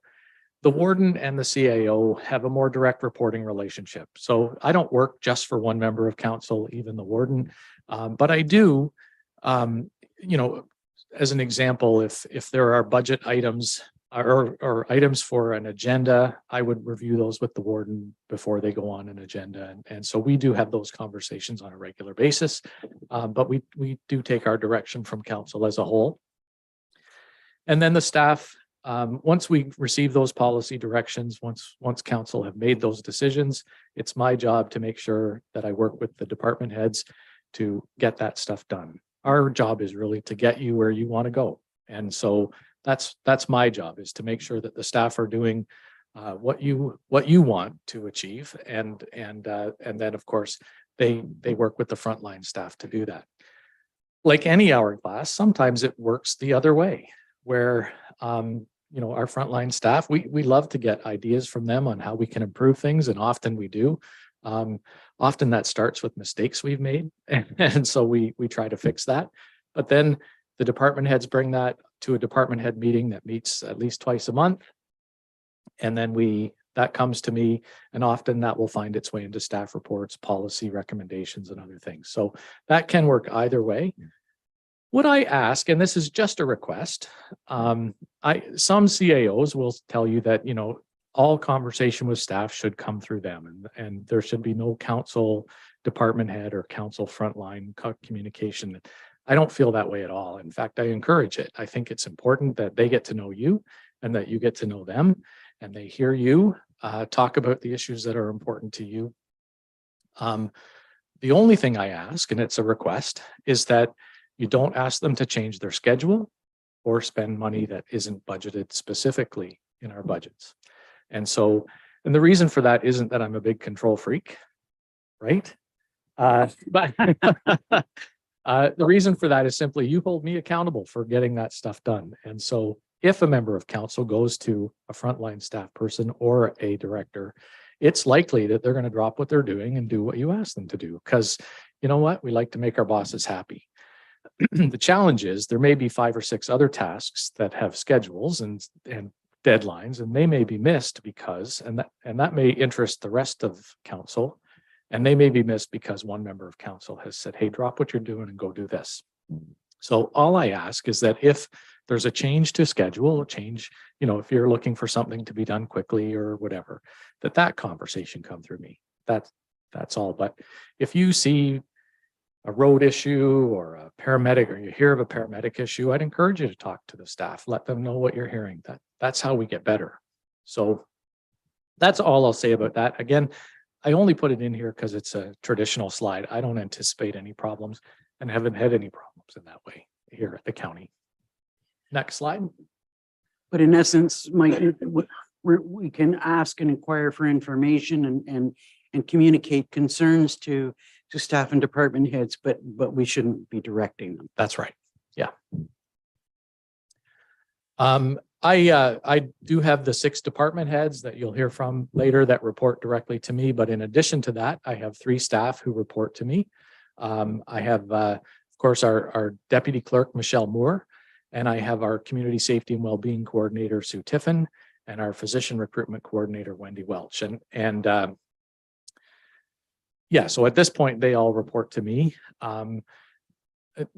As an ongoing issue or a priority for me, sometimes I get busy doing other things, and so I don't give them the day-to-day leadership that I would like or that is appropriate. So I may be looking to ask for some realignment of responsibilities and reporting relationships in the near future, but that's the way it stands currently. Next slide. We, as you've seen, we do have a number of tasks that we are in progress, a number of initiatives that are underway, and we are looking for some additional direction, and we'll be bringing reports forward. And some of those you've seen already today. Council talked about the integrated or single tier waste management study that we're hoping to have done as a result of the service delivery review. We now have some direction on that, so we can check that off. The transportation master plan is also a very large initiative that was included, and I think you're going to be hearing about that at your local municipalities as well. That was something that came out of the service delivery review, and we are, there's a fairly significant our RFP and scope of work that will be required to be finalized in the coming months. So, but I know that's one that's important to a lot of the local staff. We have our shoreline preservation bylaw. We have a draft bylaw. One of our municipalities has not authorized or not delegated that authority, so we need to circle back on that and see where we're going to go with the shoreline preservation bylaw. Short-term rental regulation, you heard about some of that today, and we will be bringing forward a report. I should say on a lot of those, our intention is to bring fulsome reports back to council saying, here's the direction we've had, here's where we are currently. And then turning it to you and saying, what do you want us to do next? We are in the process of developing an economic development strategic plan. We want to make sure that this council has an opportunity to weigh in on that process before any pen gets put to paper, really. So we want to make sure that we will ensure that you are involved in that plan. We are also doing a emergency medical services master plan. What we have found, particularly, we're seeing incredible increases in call volumes And so we need to look at what the next 10 years looks like for our paramedic services. We have started to incorporate some debt into our processes. That happened a number of years ago with the Minden Ambulance Base and a couple roads projects. But we know that there needs to be a policy framework around that debt management. It's not something we want to make as part of our regular process. We want to make sure that we do it strategically, if at all. And so we are looking at developing those debt management policies in the coming months. We also have struggled for years with, at least in my time here, with what is the appropriate level of reserves? What should we have? We don't want to be just stashing money in the bank so that we can say we have it. We want to make sure that there's a rationale for it, that it's well thought out. And so we are looking at that. We've had some advice from our auditor. And so Andrea will be working on that in the coming months as well. Coming up, we'll have our 2023 operating and capital budgets. I will say that those have been drafted for a couple months now. And so we are ready when you are, but we won't do that. We're still getting some numbers in. There's no question about that. So, but we will be ready to go. Andrea will talk in detail about what we're hoping for in terms of a schedule, but that those drafts are ready. Steve talked about this a little bit this morning. Rural transportation has been a conversation for a while. County Council have been continuing to put, we had a major study done a number of years ago, and we worked with a local group first, an advisory group. They developed some proposals that we then had vetted by a consulting company that has really not proceeded, but council has actually set aside $50,000 per year. So there's almost a little over $200,000 in a reserve now sitting to see if you want to do anything. So we'll be bringing forward a report looking for direction on that in the near future. Next slide. I wonder, Mike, if you could just touch on the difference between the two different master transportation plans there. Sure. You've got a transportation master plan, and then are you just talking about under rural transportation? Here's what we've got for a reserve. Yeah, rural transportation is more a transit system or a rural transit system. The transportation master plan will involve everything from rationalization of roads. Should roads be at a county level? Is it an arterial road? Is it a local road? Levels of service may be in there. Again, the terms of reference of that study are being worked on, or a recommendation is being worked on now, but it was certainly something that came out of the service delivery review, but it's more about our roads and bridges and less about transit. Just for the purpose of our new members. Yeah. Next slide. Again, Steve talked about this. We at their last meeting, the previous council talked about a lake health program. And so we need some additional direction on that. But I can't emphasize enough, no hiring will happen. We are not proceeding with any of these until we come back to this council for direction. The development charges study, I think, been the subject of a lot of conversations. What we found, there's really two documents that govern that work. And one is our asset management plans. You need to know what your assets are going to be costing you in the future. And the other is your population projections. When council awarded the work last year or this year, they started to work, and what they found is that we had blown through our population projections in the last 2 or 3 years, and they really needed to update those in order to accurately predict what our needs would be for infrastructure. And so we really are in a bit of a holding pattern, and we're going to be bringing an update on that. And council will decide if you want to proceed with the study at all, if you want to proceed with the population projections, which can be used in other planning work like our official plan update that we talked about earlier. The other thing we've talked about a fair bit is a municipal accommodation tax. And our Director of Economic Development has had some experience with that in his previous employment, and we really need to I know that these are sort of, it's lockstep with the short-term rental accommodation, conversation, but we need some direction on that. So we'll be coming back to see if this council wants us to pursue that. Go ahead, Sharon. Thank you. Mike, climate action, I know Corey's doing a lot of work. Is it embedded somewhere in this list, or is there a different list of? There's, Steve will certainly talk about climate change and our work around climate, but yeah, these are just major projects, specific projects that we know we'll be coming back to this council and looking for some additional direction. What we really wanted to provide is some comfort that we're not running out based on the direction we've received from the previous council. We know that we need to press pause, come back to you and make sure that you're okay with the direction that we're moving in. Next slide. So we wanted to talk about the priorities that we have. And so from my standpoint as a CAO, I really need to understand where this council wants to go, what your goals and objectives are, particularly around those in progress projects. And so really for me, that's goal number one. Our challenge is to get you where you want to go over the next 4 years.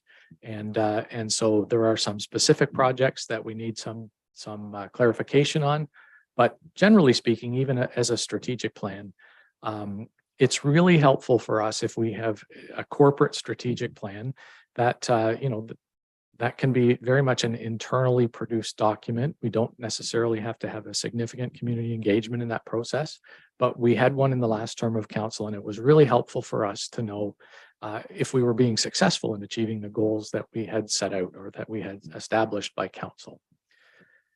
We will have a negotiation of a collective agreement with our paramedics.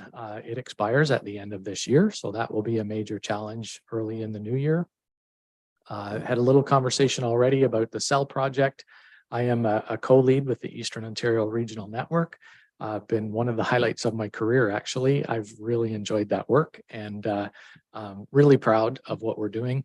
I know I get my feet held to the fire a lot by Councillor McKechnie. He's asking me all the time, when are they being built? I'm really hopeful that we're going to start seeing construction in Haliburton County in 23, but a lot of construction in 24. But we know that we're going to be getting between 25 and 30 towers in the county that will have all kinds of benefits, not just for cell coverage, even but for traditional internet, because all of the radios are 5G capable, and that has a wireless to home internet capability. So we're hopeful that we experience broader benefits than just cell improvements. The housing is a really big issue, and we know that, and we're really anxious to hear what council's priorities are for us in this area. One of the challenges, I know Councillor Carter talked to me even a couple of years ago about this. How do we intensify development in a rural setting and provide appropriate services? And so one of the things that I would like to do, we do have some services in some of our communities, but not all. And I know the County of Frontenac has done a significant amount of work on communal servicing options that allow for more intense development to happen in rural areas. And so I would really like to arrange a time for them to come to council so they can talk about that. And I think you might find it really interesting, and it may help you in some of the housing options that you're considering, and certainly make it easier to build more units in a more timely way here in Haliburton. So I've talked to their staff already. They would love to come and do that presentation. So when you're ready, we are. The other thing is the Eastern Ontario Wardens Caucus is always looking at sort of what's next, and they are talking about, we're calling it at this point the big idea. They're doing an expression of interest now, but they're hopeful to build 7,000 units across Eastern Ontario in 7 years. And I can say that we've had some. We've been advocating for that already, and I think with cabinet ministers and some others, and I think they've had a very positive response from the people that they've talked to, and we know that we have a housing issue, and the missing middle is an important part of it. And so we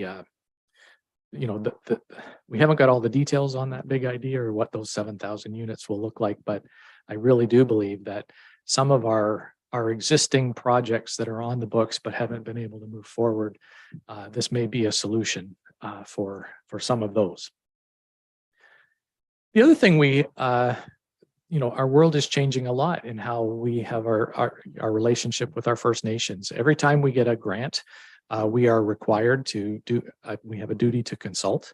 And often we have been doing that as a, sort of a last minute thing where we go and that doesn't work for the First Nations, and it's certainly not working for us. And so other communities around us and some of our staff have some experience with this, have developed relationship agreements with the First Nations where there's a formal partnership where they review our works on a regular basis.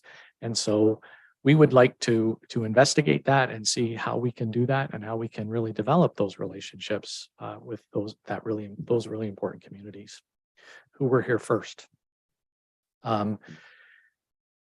I've already talked a little bit about how we deal with population growth and the resulting service demands. You'll hear me talk about this until you're so sick of it, but in the last census period, we had a population growth of 13.9%. And that with population growth, they bring all kinds of good things to our community, but they bring lots of creative ideas. They bring volunteer efforts. They bring all kinds of economic benefit. But they also, that kind of population growth results in an increased demand for services. The challenge we have in Haliburton County is our growth looks so different. If you are in downtown Toronto, growth is new condos and office buildings, and that comes with assessment growth that can pay for the additional demands for service. If you look at the GTA, the Durham region, those areas, it's new subdivisions, and that comes with new assessment growth that can pay for the increased service demands that come with the population. In our case, we had almost no growth in the number of buildings. We had assessment growth over that same period of just about 6% compounded, but we had a 13.9% population growth. But we didn't have the extra tax revenue to support it. And that becomes a real challenge when we're starting to look at budgets. And I can honestly say, this is my 30-ish budget. It's the most challenging one to put together because of that, because we're seeing such, the demands for our paramedic services are just skyrocketing. The demands, even the types of services we provide in paramedic services with the community paramedic program are so different than they used to be. We're seeing it in absolutely every area where we just don't have the additional tax revenue to support the demands for service. And so we're really struggling in that area. So my next slide. And I know you'll get sick of me talking about that. But I guess I'll apologize now. From a clerk's standpoint, we have our committee appointments and our orientation to work through. Again, today is a bit of a trial run. If we're not meeting your expectations, please let us know and we'll adjust our presentations to make sure that we do. The ones after me will be much more exciting than mine. So we have a number of training requirements that council have to take. You'll likely be doing that through the learning management system.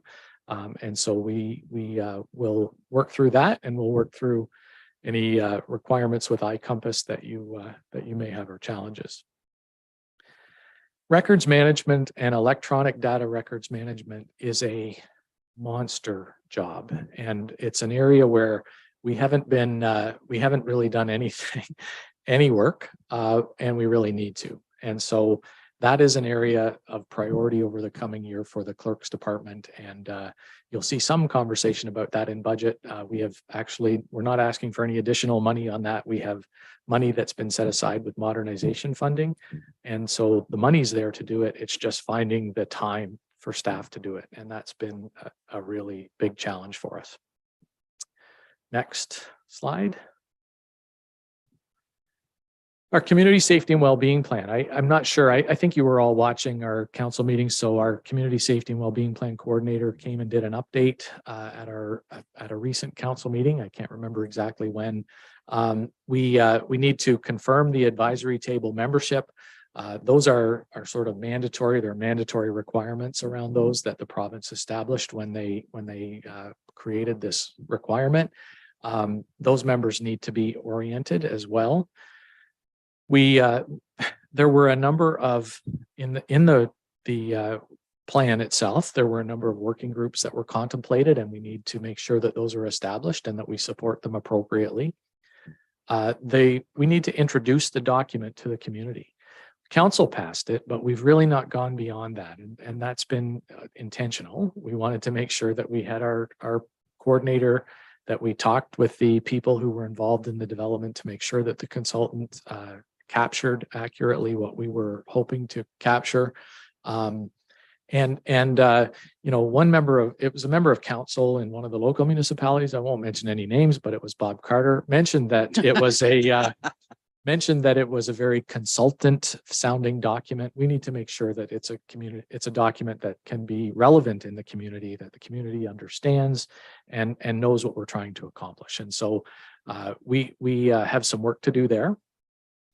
The other thing and I think it was Councillor Carter that mentioned this too, the data is constantly changing and constantly evolving. And Haliburton used to, I grew up here and it didn't change quickly. It didn't. That's just a reality. But now we're finding that it changes so quickly because of our community, our demographics are changing, just our diversity. We're becoming much more diverse. And so we need to make sure that we keep up to date on the data and that we don't let it get stale, because if the data is stale, the solutions won't work. And so we will continue to do that and develop an appropriate working relationship between the advisory table and council to make sure that we develop solutions that you're comfortable with, but that work. The other thing we need to do is we have a very active service provider network in Haliburton County that has been working exceptionally well for many years. We need to make sure that we network with them and support them where appropriate and it's feasible. I'm reminded often of a former mayor of the city of Peterborough told me, Michael, government can't be mother and father to everyone. We recognize that we can't afford to come up with all the solutions. We can't afford to pay for every solution, but we can work together with people and find things that work and meet the needs of the community that is changing so quickly. Next slide. Health professional recruitment. This is one where it's really challenging to measure success because it can take 2 to 3 years or even more. And I understand from yesterday, sometimes, just getting that partner to agree is really an important part of it. So we are working really hard on physician recruitment. I can say our coordinator has an incredible passion for it, a lot of energy. It amazes me how much energy she has. And so she continues to work really hard. We're looking at helping enhancing our social media presence and our effectiveness in social media and trying to measure that effectiveness. Right now we rent it's a part of a home that visiting physicians can use and physicians can use when they are seeing what our community is all about and or even practicing here on a temporary basis. And so we've been renting that, and we need to see if there's a more permanent solution, or if you want to do that, continue to do that at all. And so we are monitoring how much time it's being used, the financials of it, of course, because we do charge for its use. And so we want to bring a detailed report to council on that, just to see where you want to go next. The other thing is we have a financial incentive program, and like any program, we need to make sure it's being effective in what it was intended to do. And so for physicians who come here and commit to practice for between 4 and 6 years, they get $25,000 per year, minimum of $100,000, maximum of $150,000, and that has been a really effective tool in recruiting physicians to our community. It's very expensive to become a doctor, and so if we can do that and set ourselves apart, that has worked really well. Yeah, But we need if to I make might sure. ask, Mike, when it comes to reviewing the financial aspect of the recruitment program, do we also look at where we stand comparable to other communities? That'll be part of the conversation, absolutely. Next slide. So we've done it in terms of priorities and challenges, and sometimes there's a blending of the two, but in the clerk's function, I've already talked about the challenge of doing it off the corner of two desks. So I am the CAO and the clerk, and Michelle, who does such great work, but a lot of the clerk side also does she's our health and safety coordinator as well. So every incident, every close call, she's the one doing the report, the incident report, making sure it's all processed. She's coordinating inspections of our facilities. She's doing all of that in addition to her clerk's responsibilities. When we have a large project like our records management, it's really challenging to dedicate the time to do that and do it well. The other thing we're finding, again, a changing community. My first 7 years here, I think I processed 1 or 2 freedom of information complaints. I've had some very large ones in the very recent past, one of which took me 31 hours to process. So when you're trying to do that and be a CAO and provide leadership to this group, it becomes hard to balance your priorities, and so that's a challenge. But I'm not recommending anything. There's no additional staff in the budget or anything like that. But it's just one of the challenges that we have. The service delivery review discussions continue, and for those who aren't aware, obviously there needs to be real collaboration between the local municipalities and the county on those things. County Council has served as the steering committee for the service delivery review, but any decision or recommendation coming from them needs to be ratified by the local councils. And so as an example, when we created the Economic Development Department, that was a recommendation that went to the local councils. The local councils put their seal of approval on it, and then we moved forward. So those are things we want to have a day, or I'm recommending we have a day that includes all of council from local municipalities and the county, where we talk about the service delivery review all of the recommendations, not necessarily in detail, but at least become familiar with them. And then each of the local councils is going to have a conversation about what is important to them, that then the steering committee, as long as council wants to continue in its current form, then the steering committee can have a conversation about how you want to proceed on individual items. So it's that's a really big job, and takes up a lot of staff time, but it's also really been a good exercise. We talked about finalizing major projects. And then we, like all organizations, are having, challenges around staff development and retention. What we've tried to do is focus on growing our own. And it's fine to put out a shingle and say, hey, come work for the County of Haliburton. And I think we're a relatively attractive place to come and work. But one of the goals I had when I came home was to develop jobs for local people.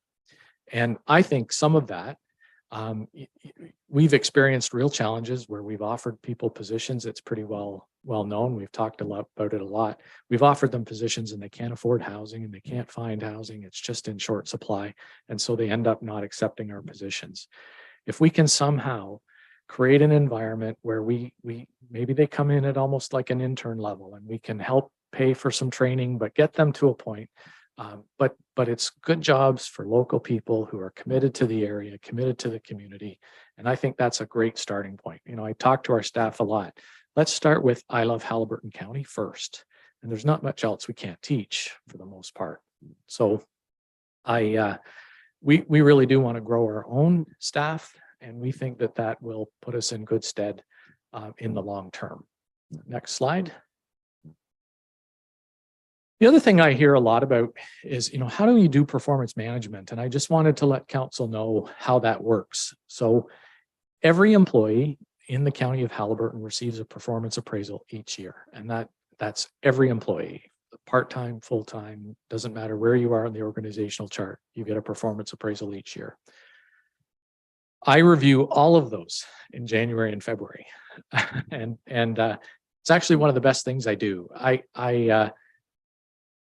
take an opportunity because we have some really high achievers in our front lines. We have some high achievers in our management group, and I'll often send out little notes to staff, just letting them know that we've noticed that they're really working hard and that they've accomplished a lot, or they've accomplished something specific, and it's been really well received. You know, Mike March has never got one of those notes, so I didn't really want to talk about that, but it's a chance for me to say thanks and let them know how much we appreciate them. But I also prepare performance appraisals with goals and objectives that are pretty specific for each direct report, and each non-union staff person receives one.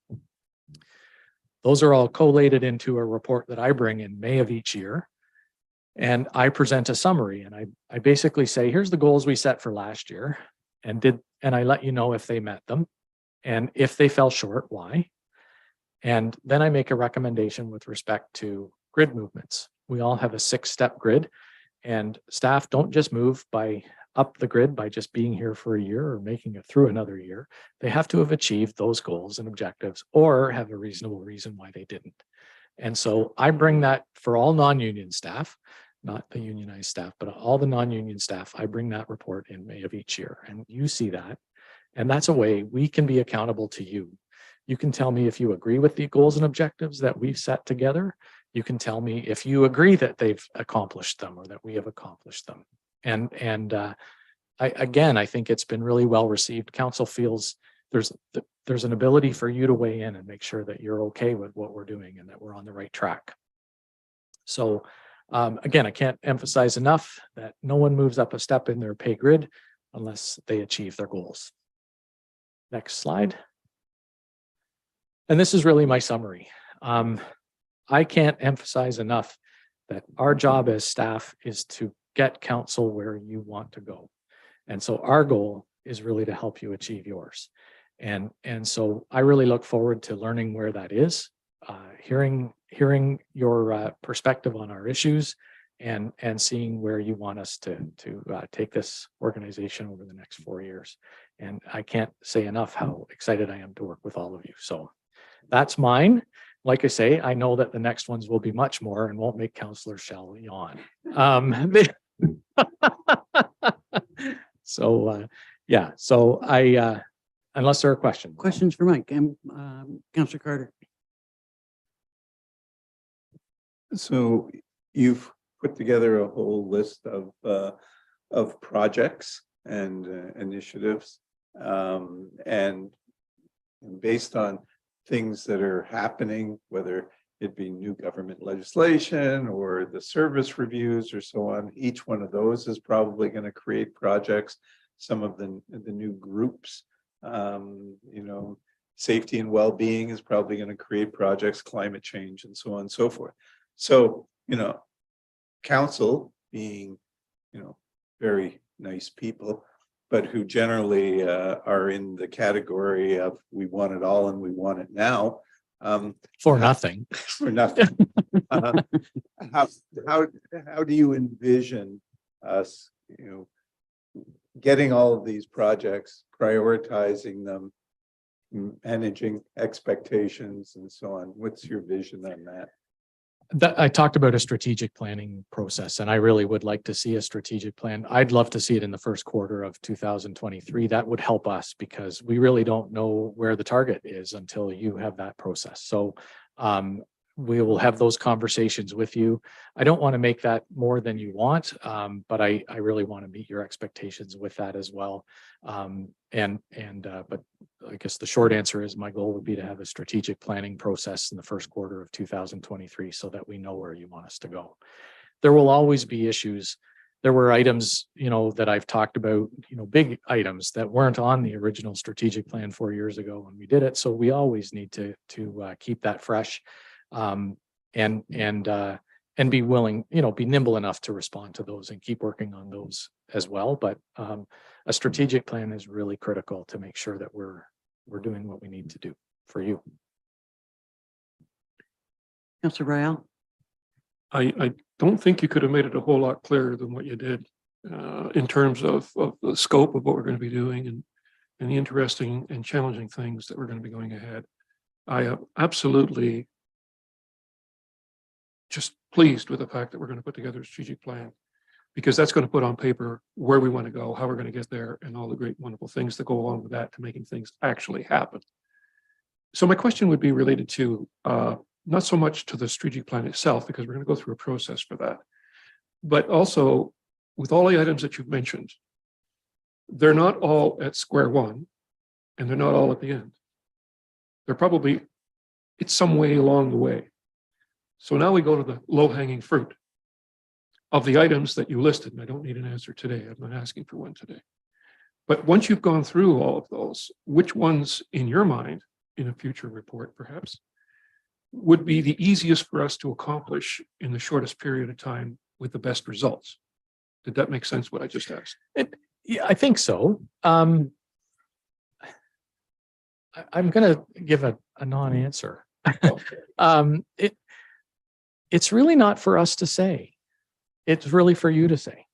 So when we talk about the shoreline preservation bylaw, we're going to, within a month, we're going to bring a report forward saying, here's the direction we've received, here's where we stand currently, and we need to know what you want us to do next. That's within a month. And, you know, that might be the end of the shoreline bylaw, or it could be the start of, you know, implementing very quickly, or a process to amend. The same thing with all of the projects that I talked about, where we're sort of mid-project. And so I know Steve, most of them fall in for Steve's portfolio.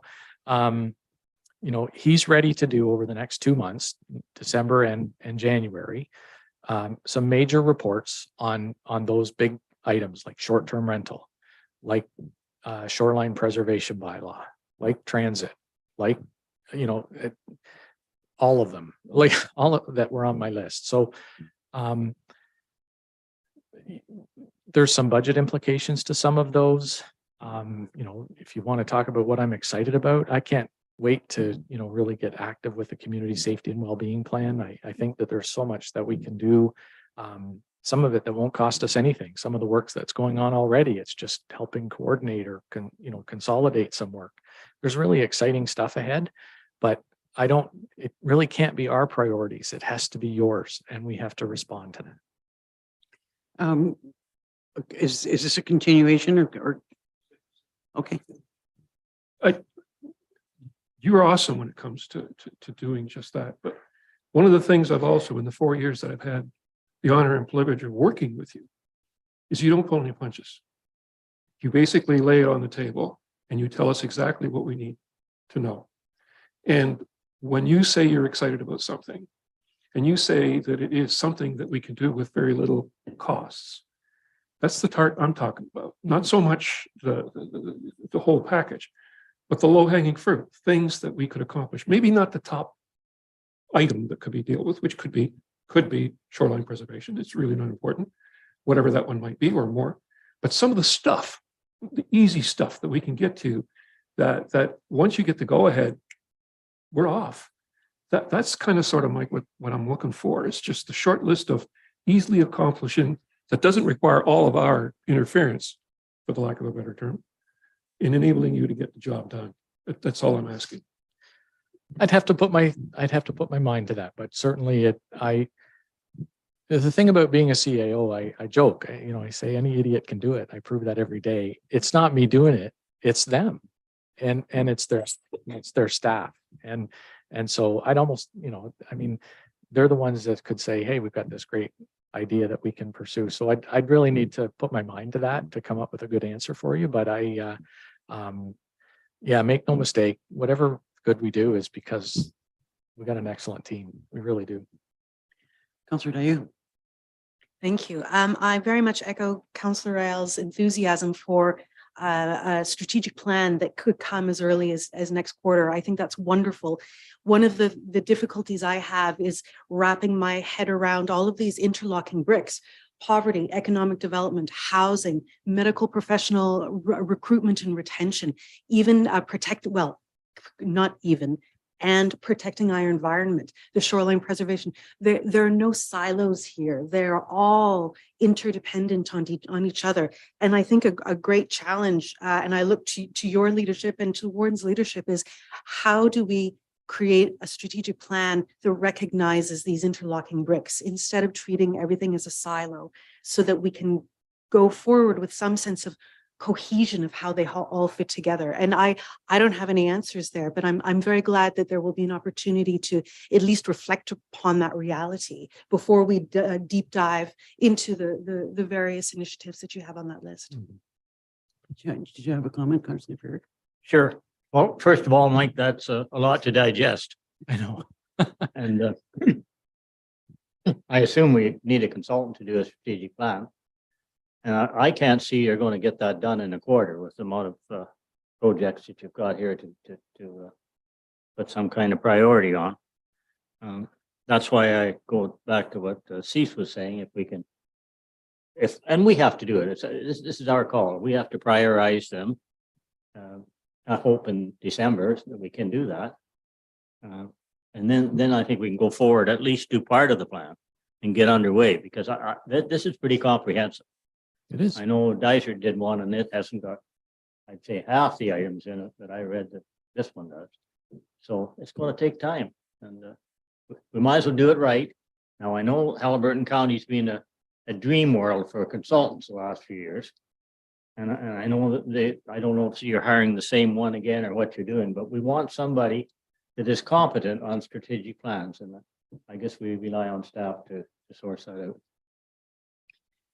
I think some of the problem has been that some of the projects that we've been working on are rather specialized, and there isn't the bandwidth, the amount of time that's available for the staff with their existing roles that that quite often you need to draw from the outside. Did I hear you initially say that a strategic plan was something that we would do internally, but you were still talking about using a consultant? Or No, well, I didn't really talk about either of those things actually, but in terms of an internal, there's two ways to do strategic planning. There's this sort of that starts with a community engagement where you go through and you have, focus groups, and we're doing that with our economic development strategic plan, where we're having, focus tables on certain issues, and that's one way to do it. I think and again, I will look to council for direction on this, but you've just been through an election campaign. You've been through 3 months of hearing people tell you what their priorities are and what yours should be.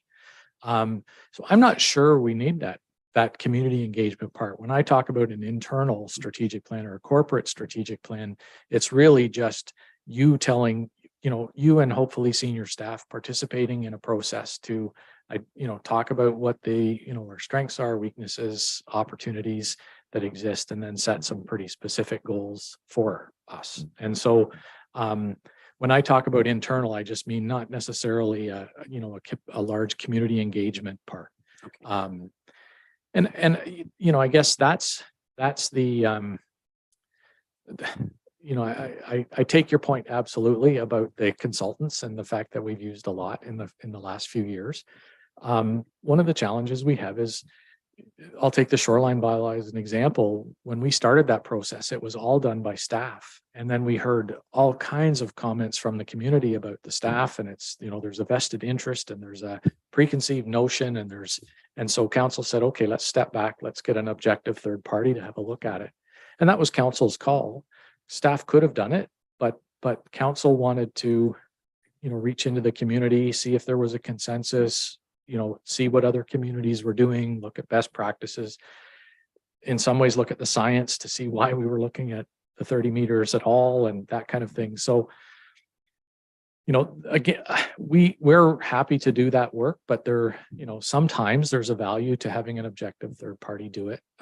And that's what council decided at the time. But in strategic planning, there's lots of communities, or there's lots of support out there. Some of it really inexpensive. The last time we used Queen's University Business Decision Making Center, which is it's part of a university, and I thought it was a really effective process, use technology to come up with some consolidation of the goals, and I thought it was excellent, but we can certainly have that conversation. It doesn't have to be a big expensive exercise at all. Councillor Rail. First off, I'm genuinely impressed with the enthusiasm that you got for the strategic plan. I'm also reading that you have a pretty good idea of where you would like it to go in terms of how you want to get there. Okay. I have a philosophy. If it ain't broke, don't fix it. It sounds to me like at this point in time, you've got an idea where you'd like to take it. You have an idea of where the resources, low cost from what I'm understanding, can be achieved. My personal opinion is I want to get the hell out of the way and let you put together some kind of a proposal or even a draft, if that can be done, of what you want to see. And at the end of the day, we're not sitting around trying to figure out where do we start. You're going to give us a document that we can now look at and say, hey, it may not be complete, it may just be an outline. It doesn't really matter what it is. It's the seed of where we need to go. And if we can do that, then I think the enthusiasm which you brought to this meeting is going to continue. And it looks like your staff are feeding off the same juice. We'll just take it to where we need to be. And as far as I'm concerned, I'd like to see you put your thoughts together in some kind of a report or document, whatever. It doesn't really matter what it is, as long as it gets down, so that we can have a look at the projection that you see. That I'm not sure that that's what Mike was telling us at all. I think he was saying that what he needs to hear is what we see as our priorities. And I think that there's a way to work those two things together. I do too. Councillor Fury. You know what? I think Your microphone turned off again, Murray. it's important enough to spend a day with council and senior staff and try and prioritize these. Because you need direction. That's what you're telling us. Absolutely. And that's what council is here for. After all, they're here to make decisions. So whether they're right all the time, probably not. But anyway, I think that's what we should do. And we should do it in December if we can. With your department heads and sit there and let's just have an education session. Move forward. December might be a challenge, but Well, as soon as we possibly as soon as we can. Yeah. Councillor Carter. I totally support what Councillor Ferry just said. One of the other challenges for you, obviously, is when we're still developing the list of all the projects we talked about before, but also it then comes down to your staff. If the first 5 priorities are all in one department, that can't happen. So the juggling of all this is going to be the difficult thing of trying to figure out what is best for the county and what can be reasonably accomplished, because there's a good chance we're not going to be able to accomplish all of this. Yeah, I think that I touched on at a high level. Each of the department heads, when they do their presentation, are going to give you more detail about those specific projects, those specific issues, the challenges that they see. So when we're finished the orientation part, hopefully we'll have 4 departments today, as long as I can stop talking. And then we have 3 or 4 departments coming next at our next meeting in December. The City of Kawartha Lakes, we'd like to bring them in January if we could, to talk about the human services and the housing issue and provincial offenses services that they provide. I think once you've seen the priorities or the challenges that we're facing, I think you'll be able to very quickly say, that's a priority based on what I heard through the election. That's a priority based on what I heard through the election. That's a priority. I really do think you'll be able to do that very quickly once you've seen the orientations based on what you've come to the table with already. So I think sometimes it's valuable to have someone who can help you through that process, who can, help, just in someone who doesn't work for you, say, you and you are saying the same thing. So we don't really need to say it twice. We can, there's help. There's value in that, I think. But I think that can come at a very low cost and be done very quickly. And like I say, you've just been through a 2 or 3 month period where you've probably heard nothing but what people think your priorities should be. And I think you probably are coming here with a very good idea of what you think those should be. You've come to a conclusion on a lot of that. It's just pulling that stuff together and then putting it on paper. Go ahead. But Mike, and it doesn't change anything that I said. It indicates that you're telling us you need input. Therefore, we must provide you with input. Case closed. Yep. And once you get the input, you can now go to the next step where you're going to come up with another need. Yeah. And then you're going to tell us what it is. So thank you.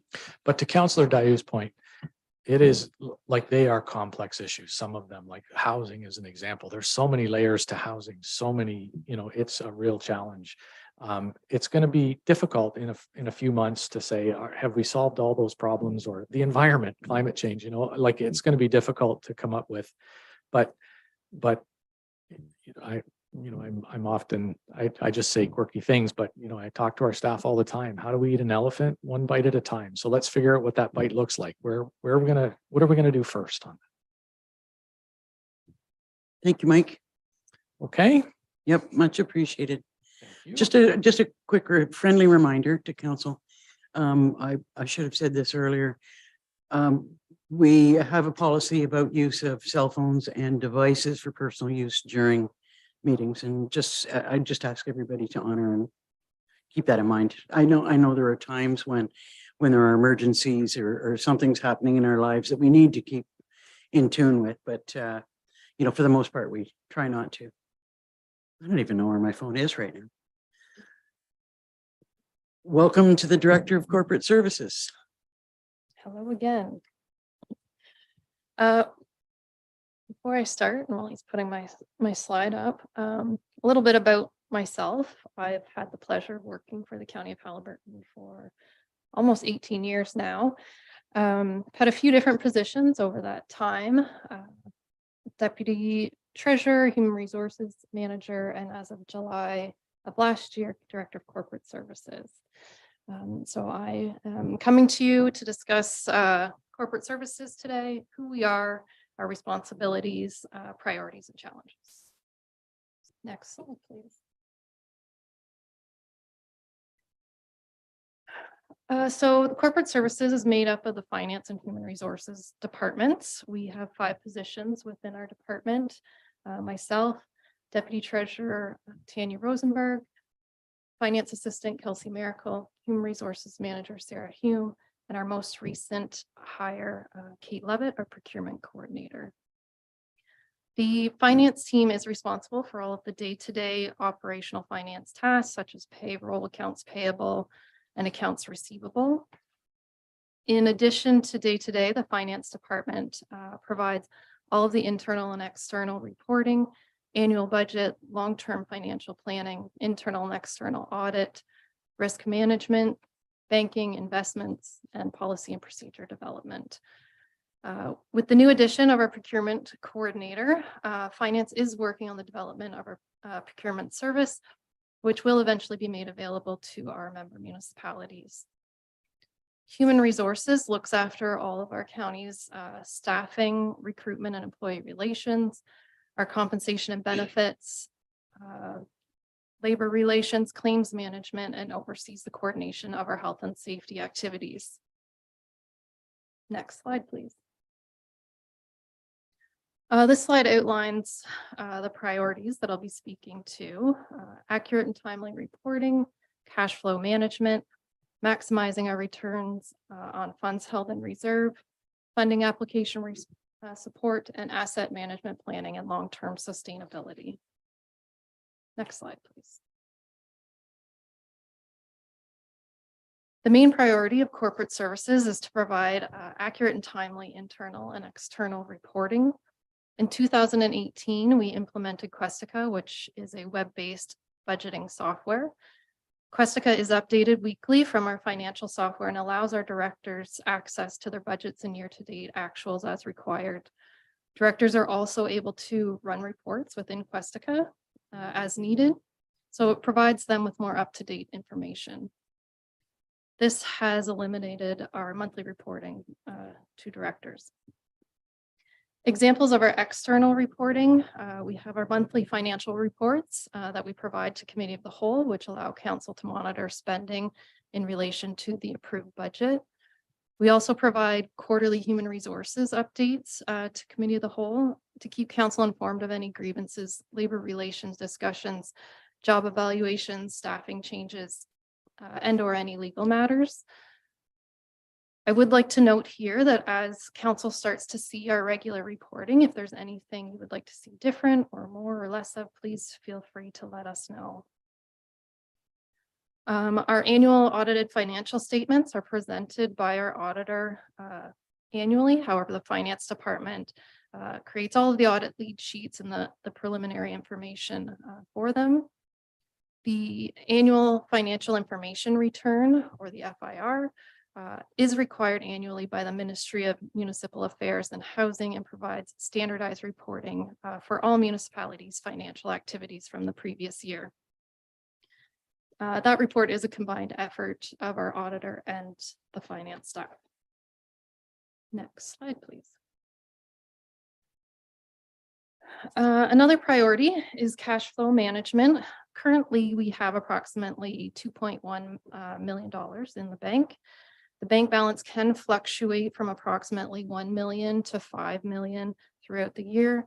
That is largely dependent on the timing of our levy installments from the local municipalities and the payments of our large capital projects or purchases. Levy installments are received in March, June, September, with the final one coming in mid-December. Cash flow is not currently an issue at the county. However, managing cash flow is important as it allows us to maximize the amount of investments we have, thereby maximizing our investment income. As of the end of September, the county's investment portfolio had a total of $6.58 million. Next slide.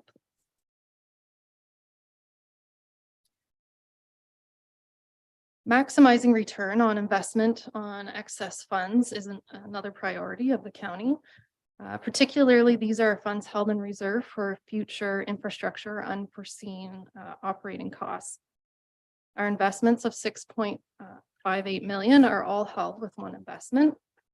One investment was established in 1993 and jointly operated by Local Authority Services, otherwise known as LAS, which is a business service of AMO, and CHUMS, which is a division of the Municipal Finance Officers Association of Ontario.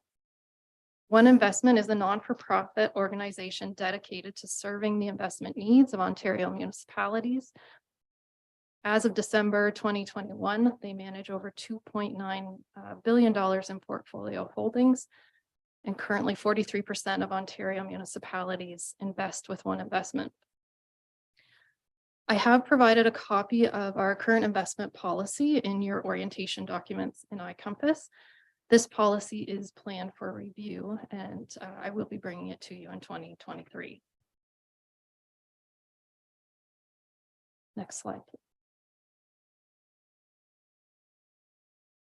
Funding opportunities are an important piece of the county's budgeting and ability to be able to complete projects. The finance staff work closely with directors to assist in applying for any available opportunities they or we may come across. Once the county has obtained approved funding, the finance staff are responsible for meeting all of the reporting and claim deadlines. Next slide, please.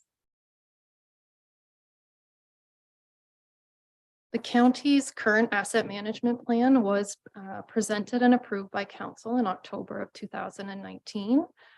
As per the Ontario Regulation 58817, the county is required to have an approved asset plan with respect to its core assets. The deadline for this was July 1st of 2021.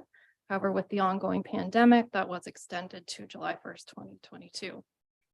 With that said, our 2019 approved asset management plan did meet the requirements outlined in the 2022 deadline.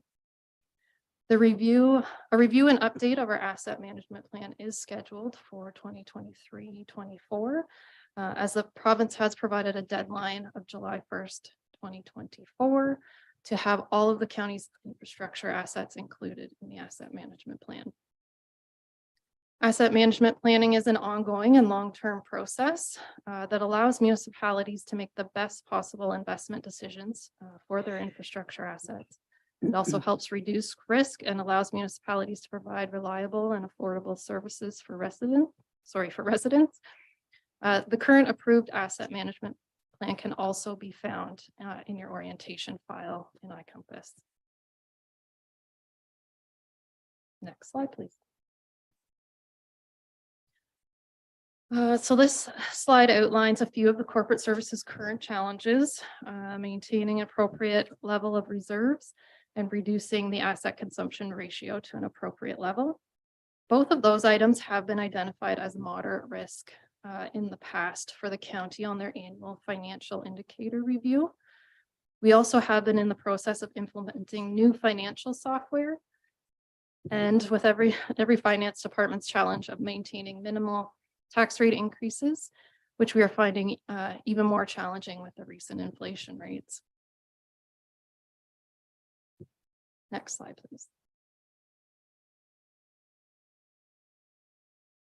So the county has been working hard, as Mike has previously spoke to, on increasing its reserve balances over the last few years.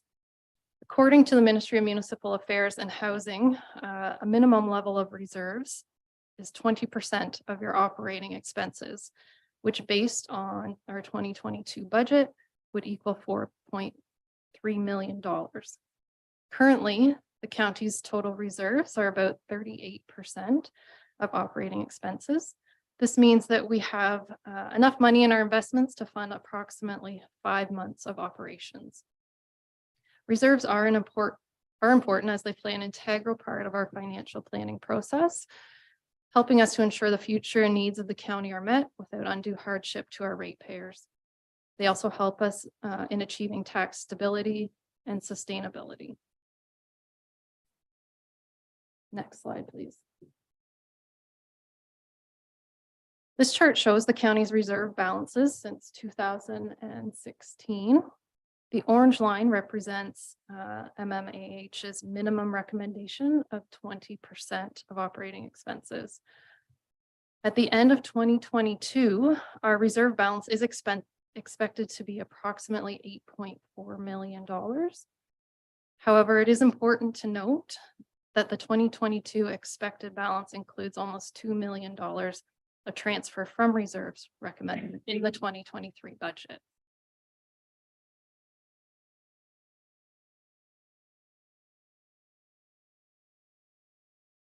Reserves allow us to save money to finance future capital expenditures such as equipment, vehicles, or infrastructure, thereby reducing reliance on debt.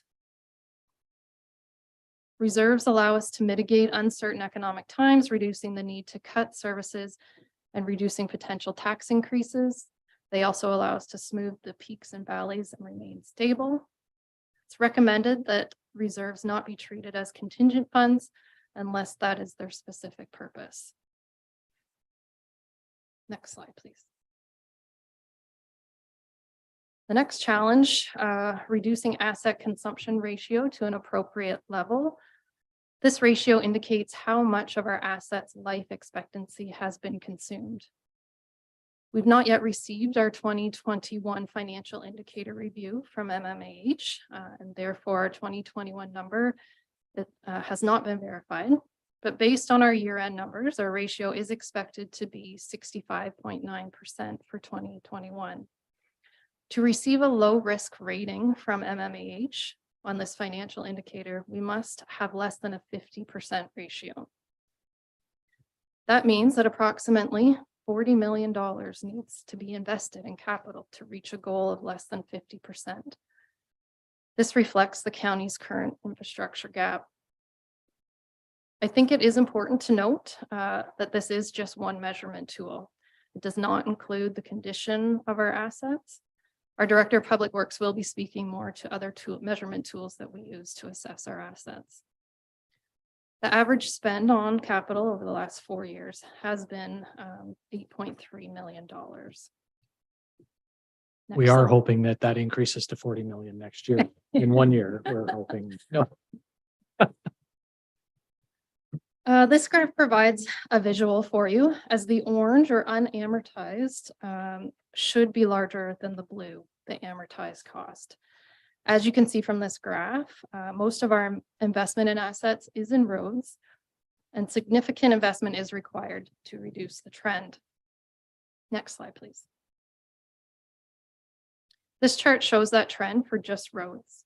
The county's roads have moved from approximately 72% fully amortized in 2017 to approximately 43% fully amortized in 2021. Next slide, please. This chart shows the same ratio for the other asset types. Bridges, culverts, buildings, and trailers are all less than 50% amortized, and therefore would be identified as low risk on our financial indicator report.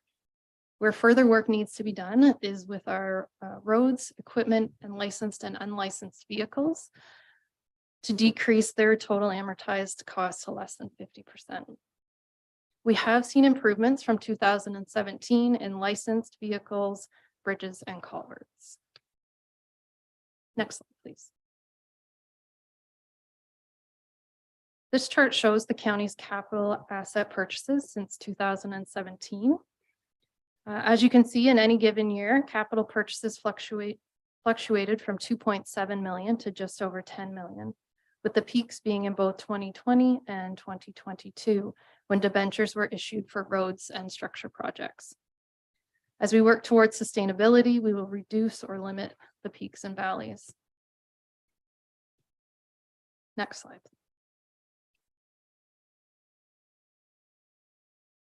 Maintaining minimal tax rate increases is a challenge every budget season as we attempt to balance council's projects and priorities along with increasing our capital investments and maintaining sufficient reserve balances.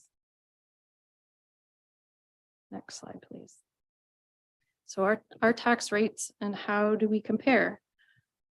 The information I have on this slide is based on the municipality's 2021 FIR responses. The County of Haliburton is the second lowest tax rate of all 30 upper tier levels of government.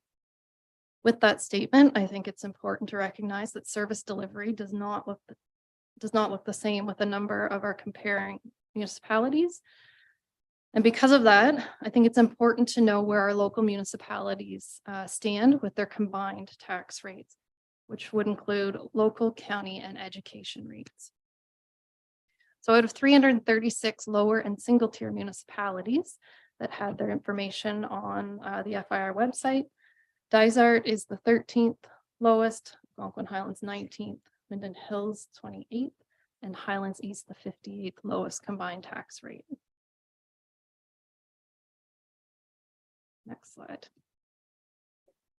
can I just interject for a second? Our intention behind that is not to suggest that we want to, we think that's a great spot to be. We don't, to me, that's something we should celebrate. So our intention isn't to say, hey, you're too low or anything like that. We think that's where we should be. We want to continue to be there.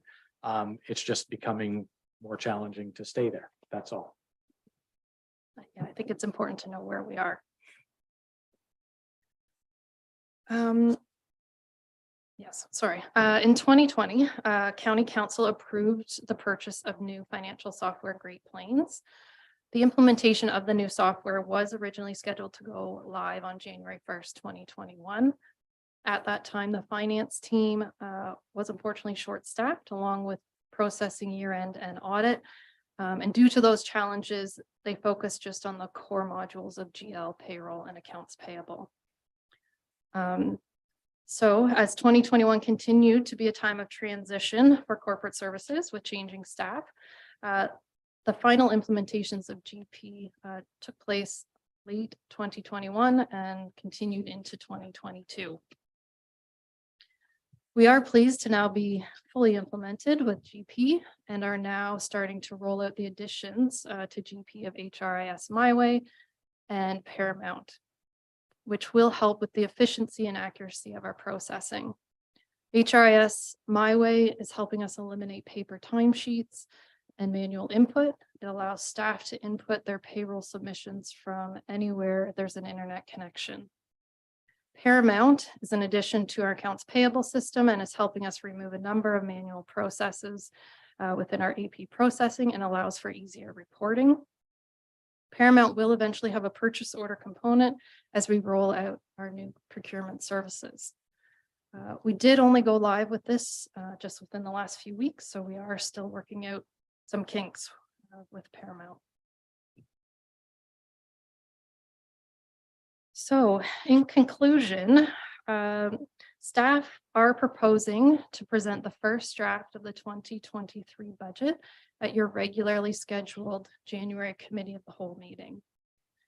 It's anticipated that all updates would come to the following Committee of the Whole meetings until Council is ready to adopt.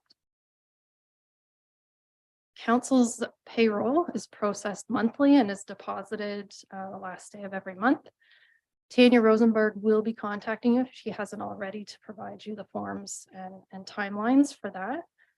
We are currently working on setting up Council's payroll on the new HRIS MyWay system and hoping to roll that out in the new year. So we'll provide further training on that at that time. Please feel free to reach out to any member of the corporate services team if you want to know any more about our policies, procedures, or processes. And my team and I look forward to working with you all over the next 4 years. Thank you. Thanks so much, Andrea. Questions, comments? Councillor Dayoud, then Councillor Carter. Thanks very much for that full overview. That was very helpful. My question relates to the asset management plan and the upcoming budget season. Would it be possible to the degree feasible, tie the big ticket items in the asset management plan back to the current reserves so that those who are new in this group sort of understand the relationship between the two?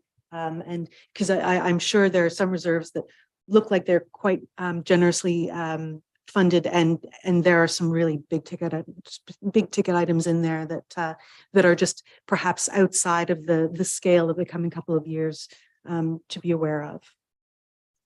Make sure I'm understanding this properly. So in our budget process, we will provide, you'll be able to see the capital purchases and which ones are being funded through reserves at that time. And we do budget for the capital purchases based on the asset management plan. So does that answer your question as far as? Does that include the capital purchases for the upcoming year or for the upcoming 7 years or 10 years projected? So with the budget process, it will just be for this current year. Okay. As we start working on updating the asset management plan, you'll start to see the longer term planning with that. Okay. What we can do though is go through our reserve listing and identify, where, this reserve is set aside for this particular purpose. We can actually do that specifically for each reserve. Councillor Carter, then Councillor Rao. So I preface this by saying I'm not an accountant. My question is with asset management also. Part of the asset management plan, or the way it was supposed to be put together, is with replacement value or something close to replacement value. We know that a lot of this is going to be roads. Roads are very dependent on the price of oil and the price of materials and so on. So do we have a plan, or do we have a set of guidelines that we're going to say we are going to update this periodically? And then the second part of the question is, are we working with all of the other municipalities to make sure that we're all doing this in the same way? Because doesn't make sense for us to have, the cost of a road per kilometer in the county valued totally differently in Minden Hills and in Dysart, et cetera. So I don't know if the Director of Public Works can speak more to how those the rates of how we're determining replacement value is what you're asking, and how we currently are doing that. Yeah, maybe you can speak to that. Sorry. Thank you. I'll try a bit here. Yearly, we have budgets and we do the road work and whatnot.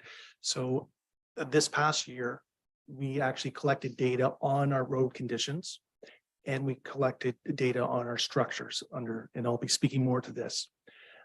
That data is going to be used in this update for the asset management plan. The big thing that's coming for this update to the asset management plan is tying level of service to budget, because that's the key. So you could want perfect roads, but it's going to cost you a fortune. That's where council will come in and say, we think the proper level of service after we give you some data is let's choose this level of service. And those items will be used to go for long-term financing. We coordinate with our friends in the townships and try to bring them on for the service delivery recommendations for different tenders and whatnot. As we're just getting into this, I'm not sure about their asset management plans and where they are in their process, but we'll certainly be talking about that. So hopefully that was a little helpful. yes, it is, but I think if we do not have the current replacement values, it's pretty difficult for us to say we have adequate reserves. And so, I mean, those go sort of hand in hand. And so I think it's just important that we're doing it consistently across the municipalities and the county. Councillor Brown. I'm sure that forecasting is part of what we do. I know in our municipality, we don't just decide tomorrow morning to buy a fire truck. We determine the age of it. We determine when it needs to be replaced. And at the end of the day, we try to the best of our ability to set money aside so that when we actually have to purchase it, there's some part of that money there. So I'm going to assume that follows through with the county as well, which means that, like, for instance, we put so much aside every year for the rural transit. But I'm sure that when we look at road graders, when we look at snow plows, when we look at all the other great wonderful things that are needed, we're probably doing more or less the same thing. So I'm not sure if this is the same question you were asking, but is it a way for us to know that when you're looking at the reserves, that some of that reserve is actually a preparation for spending, as opposed to just surplus money that's sitting there? It's spoken for, in other words. Yes. Yes, so I think that would be beneficial then for me to bring back to council of that money that's sitting in reserve, what is allocated already and what isn't. So I have that noted and I'll bring that back to you. Councillor Fury. Yeah, we did see the assets. What about what's the county owe? What's the debt right now? Because I always think the same as you would in your business or in your household. One certainly relative to the other. Yeah, no, that is a good point. I can definitely bring that back to you also. Just to give a bit of a summary, I guess, we owe on the Minden ambulance base. I think we borrowed for that, and that would have. Yeah, I can tell you the amounts that we have borrowed. I just can't tell you what we currently owe on those. So in 2015, it was 1.7 that we still owe for, that's it. We have outstanding amounts for the Minden base. As I mentioned in my slides, 2020 and 2022, we borrowed. So 2020, it was 3 million for roads projects. 2022 was 4.1 million for structure projects. A little more than that, probably. Yeah. Right. Any other questions for Andrea? Thank you. I think next up is Mr. March. If you didn't scare us already.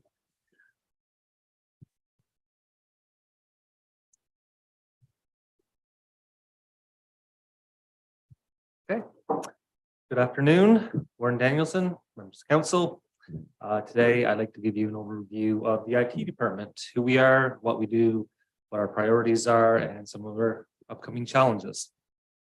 The IT department consists of 5 full-time IT staff, myself, our super desk supervisor, Mark Jones, 2 staff that report to him, who are service desk technicians, Travis Tedford, Blake Wood, and our network and systems administrator, who helps to take care of things behind the scenes, James Keller.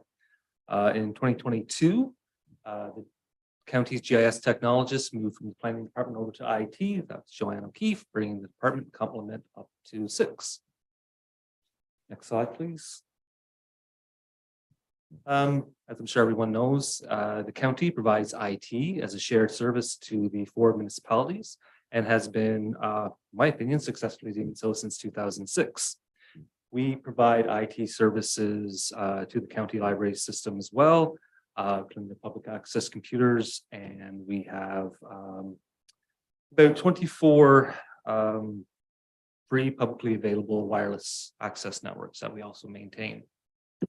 Some of our responsibilities include data and network security, providing customer support through our service desk group, managing and maintaining our GIS mapping system, managing network and server infrastructure, developing IT-focused policies and procedures, as well as providing guidance and support to the various department heads in the evaluation and procurement of new technology solutions.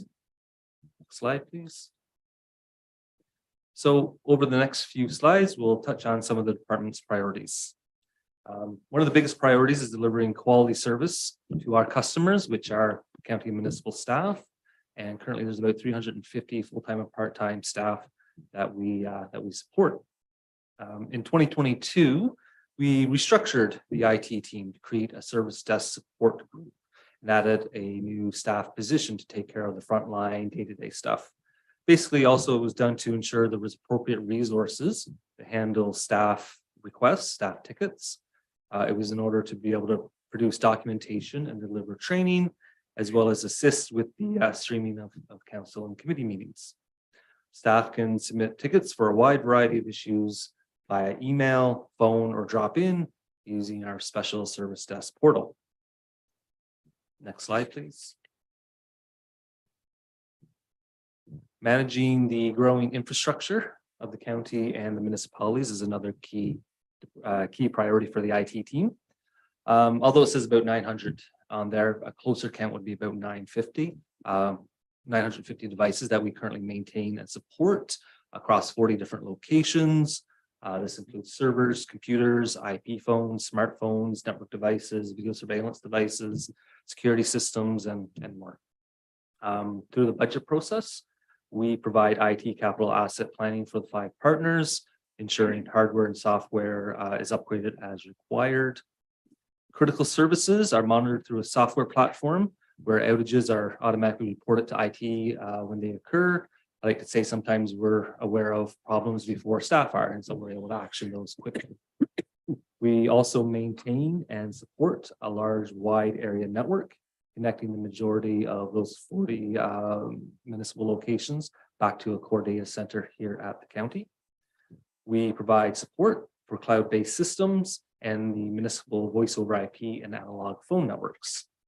As well, over the past several years, we have branched out to provide implementation support and service for physical security products, such as building alarm systems and video surveillance systems. Next slide. Yep. Last but not least is a major priority for IT, and that is managing the information security program for the county and the municipalities.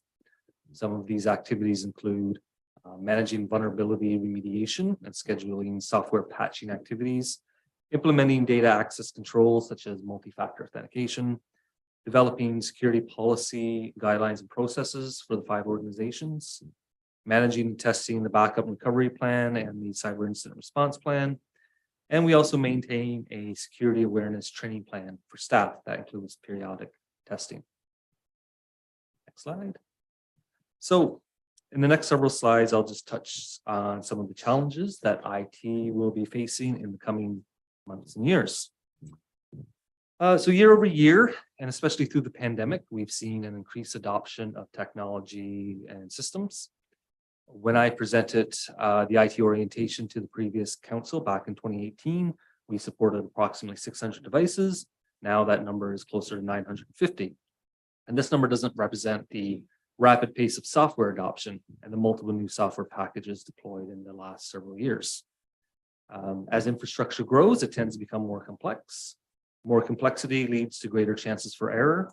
So as we grow, we need to build in better processes and practices to maintain consistent service.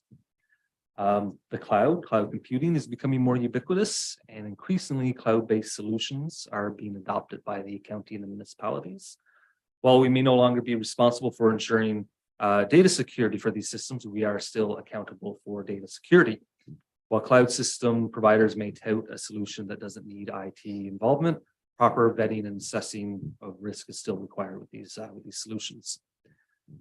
Another challenge, we lack options when it comes to external infrastructure in our area. That should be broadband infrastructure. The majority of our internet services are backboned off of one provider. This presents a challenge when looking into redundant connections for disaster recovery purposes. And lastly, what's always been a challenge for IT, and paradoxically is the reason many of us love it, is the rapid pace and the continuous need. So the rapid pace of change and the continuous need for learning. Next slide. Probably one of the biggest challenges that continues to consume IT resources is cybersecurity. Ransomware, financial fraud, data exfiltration are all threats that continue to plague not only municipalities, but really anyone operating online. These issues can be very costly, and in the case of ransomware, can grind many municipal operations to a halt. Smaller public organizations, they've been the target recently. Sorry, let me rephrase that. Smaller public organizations have been the target in the past, as typically smaller organizations lack the resources, which unfortunately can make us an easy target for attackers. I've mentioned this to council before. The insurance market is hardening due to the high risks that they present. Many municipalities are being denied coverage for cyber insurance. Those that can get it must meet a growing list of security requirements and may still face reduced coverage and higher premiums. What is considered to be the baseline for a good cybersecurity program has changed quite a bit since the last time I gave this presentation. Items that were once in the purview of larger organizations are now relevant for smaller organizations as well. I note in the slide that cybersecurity has to be a priority for the organization and leadership, not just IT. I used to say if it's IT versus everyone else, IT is going to lose. Ensuring that user training is completed, policies and practices are followed can go a long way to ensuring our cybersecurity posture and the protection of our sensitive data and systems. The last point was also included on my 2018 presentation, and it still holds true today. Much like the quality, time, cost triangle, when it comes to cybersecurity, we can't always have solutions that are secure, convenient to the end users, and cheap. Sometimes you have to pick two and you have to balance those things. Next slide. As mentioned at the top of the presentation, IT has been delivered as a shared service since at least 2006. And operating as a shared service, we've been successful in reducing costs and duplication of efforts between the county and the 4 municipalities. While the 5 organizations will collaborate on IT policies and practices, there is no overarching agreement governing how services are delivered and paid for. Because of differing risk appetites among the municipalities, different practices, and the challenges surrounding cyber insurance and cyber risk, it may be time to investigate a formalized agreement for service with the appropriate risk management provisions. Next slide. And lastly, just a quick note on sustainability and planning. As mentioned on the slide, IT has reached sustainability with its 10-year capital asset plan. As a result of participating in a joint RFP sometime back, we have a 10-year contract for the majority of our internet operating expenses, so we know what those costs are for a few more years to come.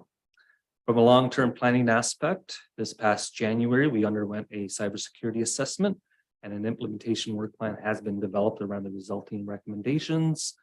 And just a quick note, in the 2023 budget, I will be recommending going forward with an IT digital strategy. This was one of the recommendations that came out of the Joint Service Delivery Review for IT services.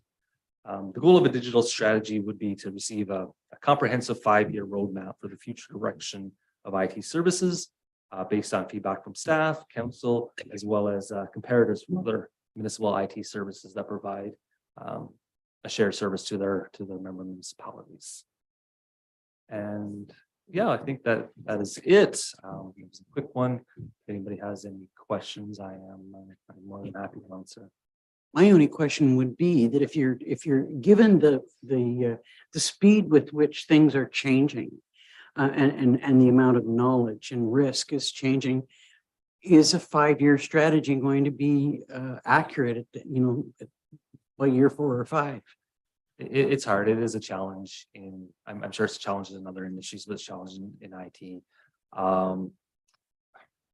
Yeah, it can be difficult, but you do have to start somewhere. You have to put something on paper, and knowing that from time to time, we're going to have to revisit it and then readjust as we get new information, as things change in the industry and for municipal governance. Councillor Rail? Just to follow up on that same subject, Mike. Once upon a time, I was told that obsolescence of software and hardware and IT was roughly a 3-year lifespan. Something tells me that number is either not correct or certainly doesn't reflect today. And I would also think, based on what you were talking to us today and what you've spoken to us in the past, that software and hardware now probably have their own separate lifespans, depending on what it is that we're dealing with. Does that sound right, what I just said? And if the number has changed, have you got an idea, just to follow up on the plan, what the lifespan of perhaps average hardware that we would use and software? Do you have an idea of what that would be? Yeah, as a part of our capital asset planning, we do assign a lifespan for the IT equipment, and it varies, but for computers, it's about 6 years. When I started here, it was 3, moved it to 4, moved it to 5, and then moved it to 6. Because for the most part, because we buy Dell, we buy some good equipment when we get it, knowing that it's going to last 6 years. We see less and less problems over time with the hardware. So we've been able to expand that out. Different IT equipment has different lifespans, but generally it's about 5 years. Software is a little different. The industry over the last several years have been moved from a perpetual licensing where you buy it once, replace it every 5 years, and you pay a big upfront cost, replace it every 5 years or what have you. It's a lot of the industries moving to subscription based. So you pay year over year a smaller amount, but it goes year over year over year. So you get those software upgrades as they go. That's really where the industry is moving. Any other questions for Mike? Thank you, sir. Thank you. And finally, presentation on public works.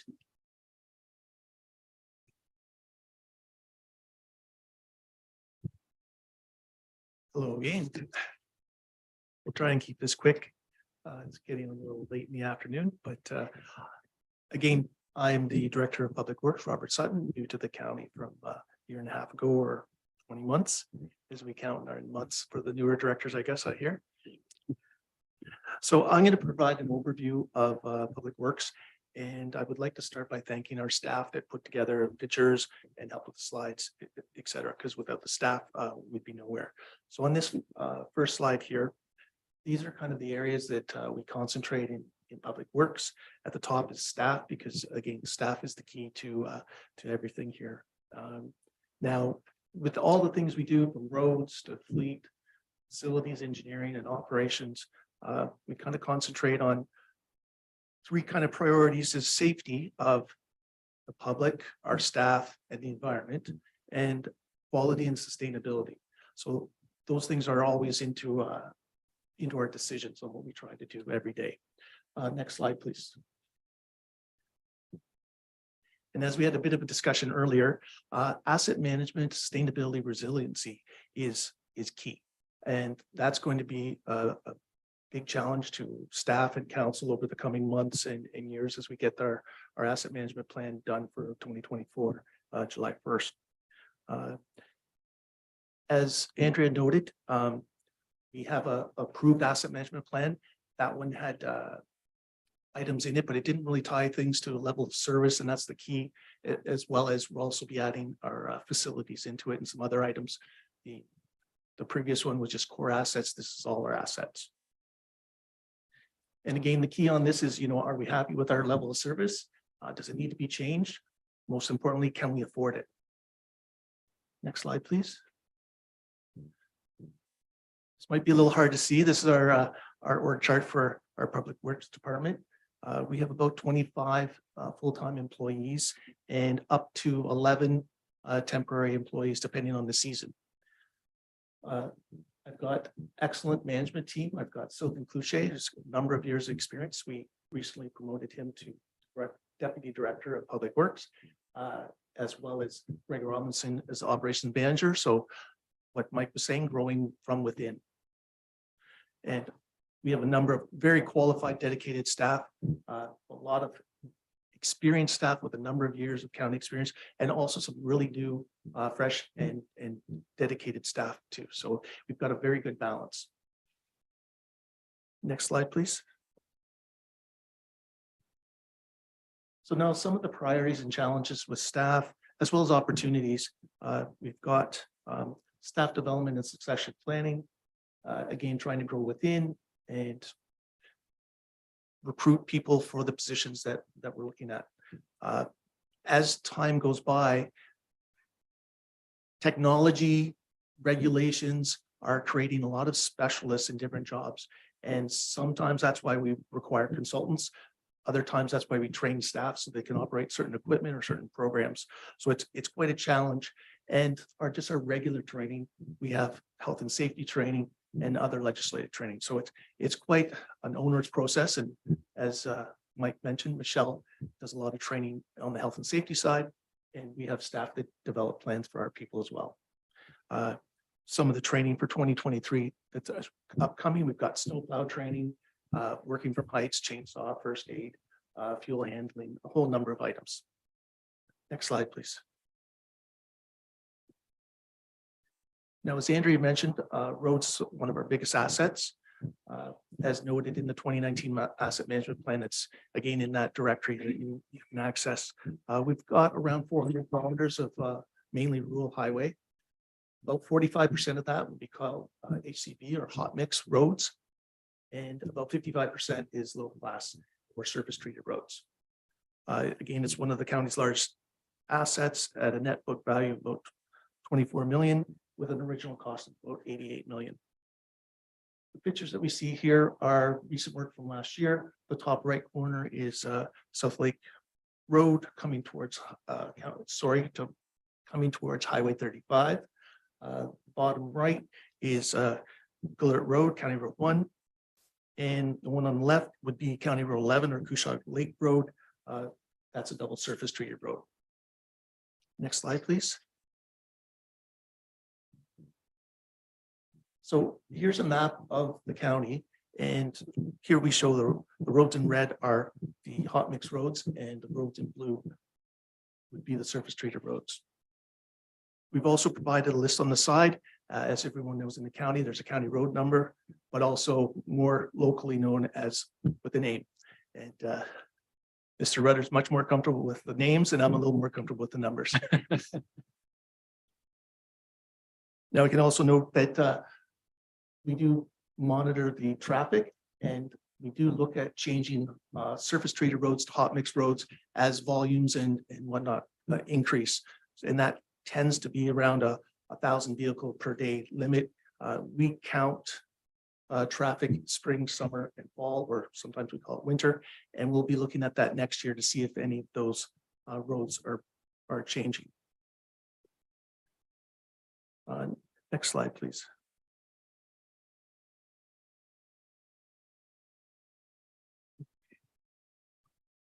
Now, this is a busy slide, and it goes to what Andrea was mentioning about different types of measures. One of the measures that we use for roads is what's called PCI, or Pavement Condition Index. This is from, again, the 2019 asset management plan. So those conditions there, the red for poor and blue for excellent, were the conditions back in 2018 when they were reviewed. As I noted a little bit earlier, we completed a study and we're just processing the data. So hopefully in the budget process or in the spring, we'll be able to provide you a new one to say, this is what the roads look like today, like at the end of this construction season. Now, PCIs in the top right corner are just, again, condition of the road, with less than 50 being a score where it's considered poor. And again, 80 to 100 being high. Next slide, please.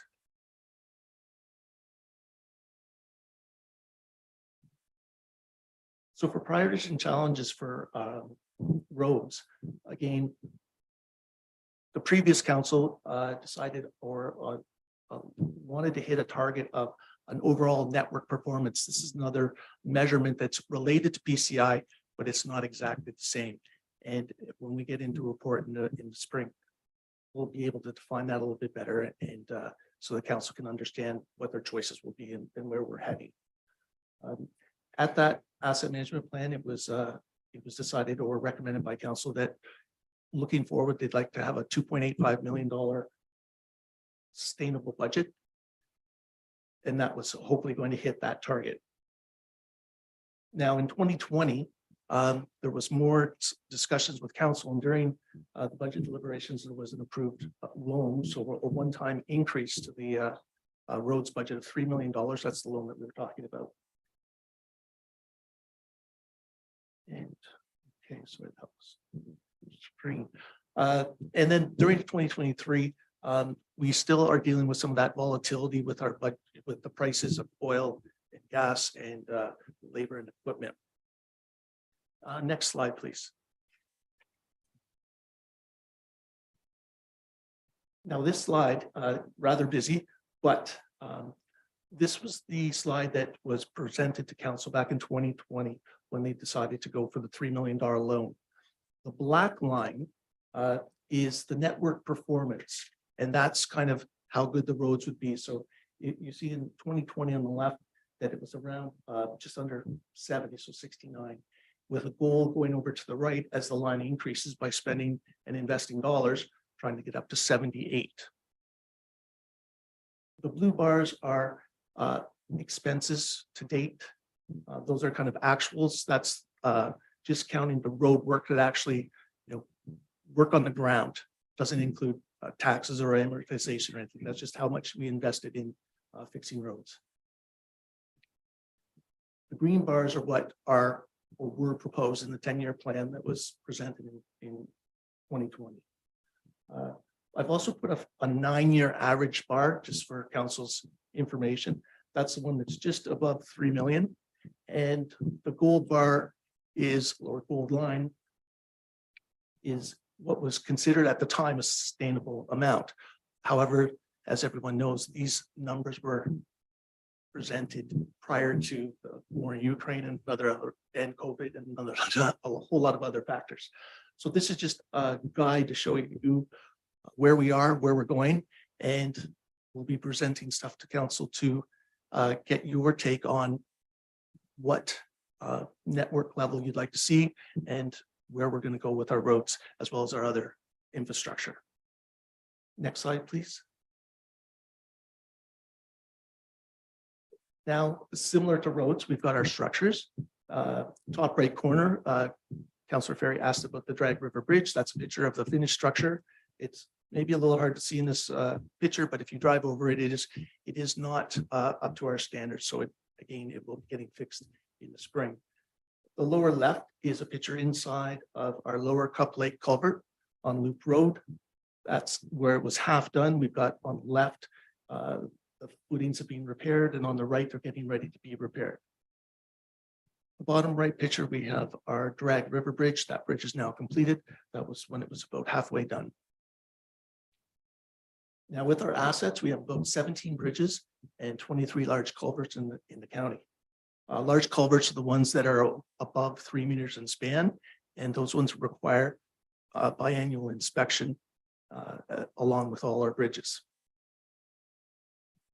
Similar to roads, a little less value. We've got a net book value of 4.7 million and original cost of 7.2 million on our assets for structures. Next slide, please.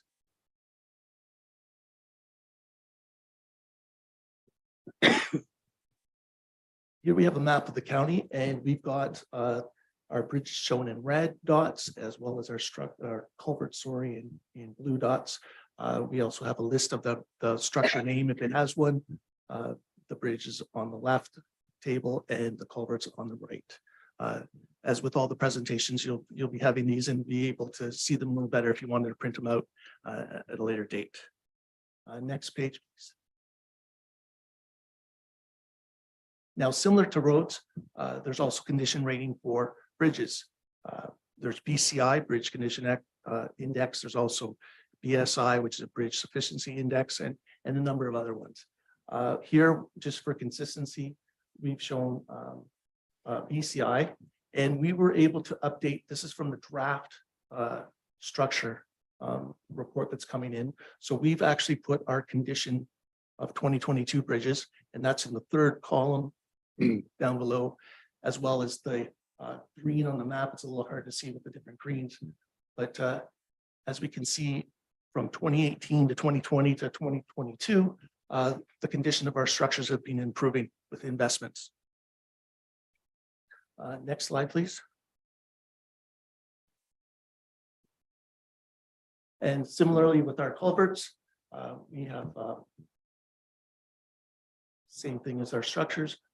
One thing I should note is in 2018, we had one consultant. We have to hire a professional structural engineer to do these reviews. And then in 2020 and 2022, we have a different one. So some of the bridges, it's very subjective on the rating. So one person could rate a bridge 1 year at a 68 and somebody could rate it a 72, and they're about the same. Our structural consultant, we have on board till 2024. So they're doing 3 in a row, as long as, and we do have a clause in their contract, as long as they're doing the work that we're like what they're presenting us, and we're satisfied with the results. Next slide, please. So again, similar to roads, there was a goal to have a bridge sufficiency index, or BSI, of 70 in the 2019 asset management plan. And again, the BSI tracks pretty close to BCI. At the time, there was a recommended capital plan of $800,000. As with our roads, we also adopted a preventative maintenance asset management strategy. So that's trying to be proactive, maintain items before they need more structural rehabilitation. In 2020, with our new OSIM Bridge consultant, he presented to council December of 2020. And with that, there's a number of strategies on the financial side, similar to what Director of Corporate Services was mentioning about getting to a 50% amortized value. There's a whole bunch of ways that you can come to a sustainable amount. So there's different targets that council can choose, different ways to amortize the assets. At that time, he was recommending approximately 1.4 million of a capital plan. Now, as our Director of Corporate Services mentioned, 2022, we council approved a one-time borrowing to help us with the structural program of 4.15 million, and that's to be repaid over the next 10 years. Next page, please. Now, this slide a little different than the road slide. I don't have a gold line because we don't really have a sustainable budget yet. That's what we're trying to work towards. We'll have our OSIM inspector come in maybe in January if we can arrange. It's going to be a busy time in January and February, no doubt. But this one shows the investments over the last 5 years. We've got 2018, 2019 with not too much invested. Then 2020 and 2021 around 2 million, and then we jump up to around 4 million. That's approximately the expenditures in 2022. As we go through 23 all the way to 27, those are the preliminary recommendations from his draft report for 2022. This is just trying to give council an indication, and the average line on there is just under, $1.5 million of what we have spent and are proposing to spend over the 5 and then the next 5-year period. Next slide, please. One of the other assets that our department has the pleasure of dealing with is the rail trail. It's approximately 35-kilometer trail. That used to be a rail link up to the Halliburton Village. We have a number of items going on with that. We do have the Halliburton County Rail Trail Roundtable. That was a committee of council that we paused a bit due to some limited staff resources. And as Mr. Ritter gets together a priority, we'll see where everything slots in. We were rather busy this past year doing over $4 million in structures when we normally do, 1 to 2. So it was a busy year. We do have a grant that we're working on, the Investing in Canada Infrastructure Plan. We were able to complete the rail trail resurfacing last year.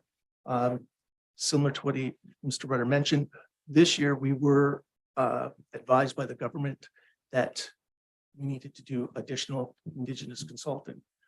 So we had to pause the project on the accessibility improvements and interpretive signing. We just recently got clearance, and so we'll be starting that up again. We have a number of years to complete this, so there's no concern in completing this within months or whatnot.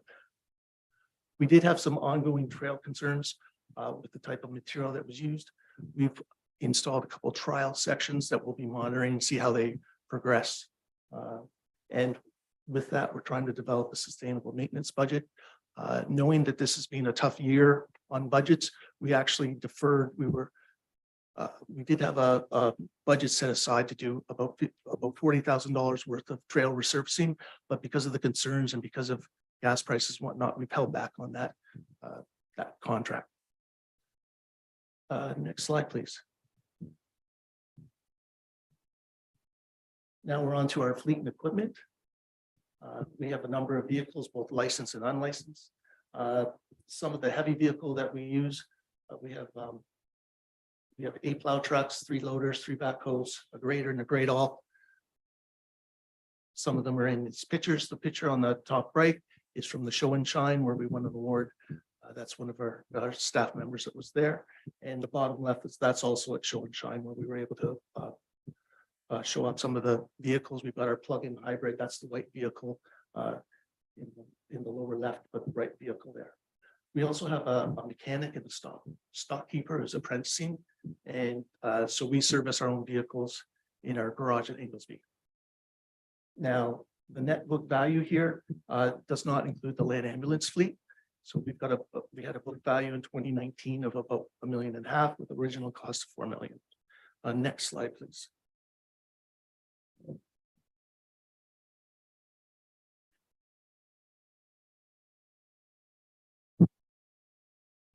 So here as the first point notes, our fleet and our equipment is what our workers need to do the job. And having that available and working is critical. We've been trying to focus on reducing our replacement cycles of tandem plows down to 9 years, pickup trucks to 10 years, and our crew cabs to 12 years. The big heavy equipment are all kind of individual and they vary from hours worked and just how long and how hard they've been worked.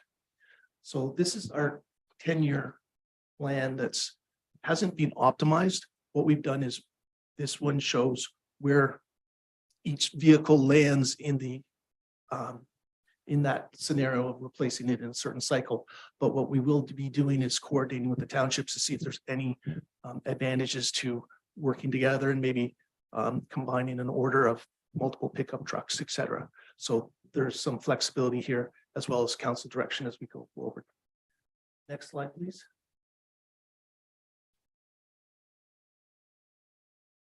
So because the fleet plan has been in place for a number of years, I was able to provide a little bit more data here.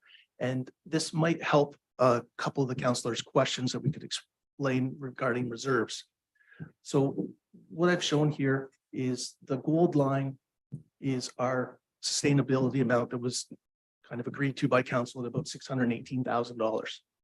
The red line is an average of what it appears we've spent over the last 5 years and what we're planning to spend over the next 10 years. That difference will help us build the reserve because we're underneath that line, the red line underneath the gold, we'll be building the reserves over that period. Now, when we look at the individual years, so for example, this year and next year, we're above the gold line. That's where we'll be drawing from reserves. And then once we get to say 2026, we'll still have a budget of 618, but we only need vehicles that cost us less than 200,000. So this is kind of a sustainable plan. Now, we are dealing with 2022 prices on vehicles, and they're very volatile. And a lot of the suppliers won't even actually commit to pricing and or delivery dates. So it's a good news story, but we have to see how it goes. One of the things that I also did on this graph, and it goes back to the committed value question on our reserves. The Director of Corporate Services, I believe, did a report in October where she transferred some money into the reserves, into the fleet reserves for the 2 vehicles that we've ordered. One that we ordered this year that won't be delivered, and one that we're going to a pickup truck that we've deferred into next year. I've shown it as an actual on this diagram because it's kind of committed dollars. If we had a reserve line, we'd be able to show it a little clearer, but it works out this way because that's where we've got about $300,000 committed in the fleet reserve that I forget the balance, but that's actually committed, whereas the reserves, the rest of the reserves or the uncommitted reserves are to be held for kind of emergency situations. Next slide, please. Now we're on to facilities. Again, Public Works manages the following facilities. We don't manage the EMS facilities. Tim gets the pleasure of doing that. So we have the administration office that we're in here. We have the land registry office across the street. We have 3 patrol yards. They're along the bottom in the pictures there, which is we've got Inglesby, Eagle Lake, and Highland Grove. We also have 2 daycares. We've got the one here in Minden, and then we've got the other one, which is not a good picture, but it's from the street, the We Care. Next slide, please. Now, again, what we mentioned earlier, facilities will be included in the 2024 asset management plan. We recently completed the facility condition assessments for our main buildings, but not the daycares. We're trying to move from a reactive budget scenario where we've been repairing a roof when it's leaking. We need to get ahead of that and get into a sustainable budget as well. So we're looking to take the material from these reports, utilize that, and come to council with some recommendations on how we can get to a sustainable budget to keep all of our facilities in safe and efficient manner. For some of the work that's anticipated in the coming year, we're continuing on some ongoing repairs and upgrades to this building. We did submit a grant to the federal government to see if we could get some money to help improve the accessibility of the facility, both for the community to come to get services, but also if it could help for employees here. So we should find that out, I believe, start through the year. So that could be up to $100,000 from the government. The county has to match 20% at a minimum, but we could also spend more to do more work. The land registry office, we're working, Mr. Rudder and I are working with Infrastructure Ontario and maybe our MPP to try to end the lease and work on renovating the second floor. We've got, depending on the work that's completed in this building this year, we've got somewhere in the area $195,000 to $200,000 budgeted for renovations and roof replacement next door. I believe that's most of it's coming from modernization funding. Next slide, please.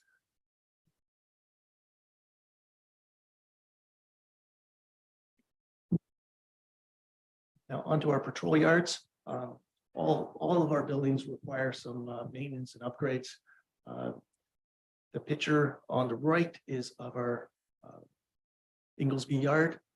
And down below on the left is Highland Grove, where we just built a new salt shed this year beside the sand dome. So key items for us is really salt management. It's considered a contaminant. So we just really want to work on the management at our sites, but also what we put on the roads. And that's also tied into source water protection. Next slide, please.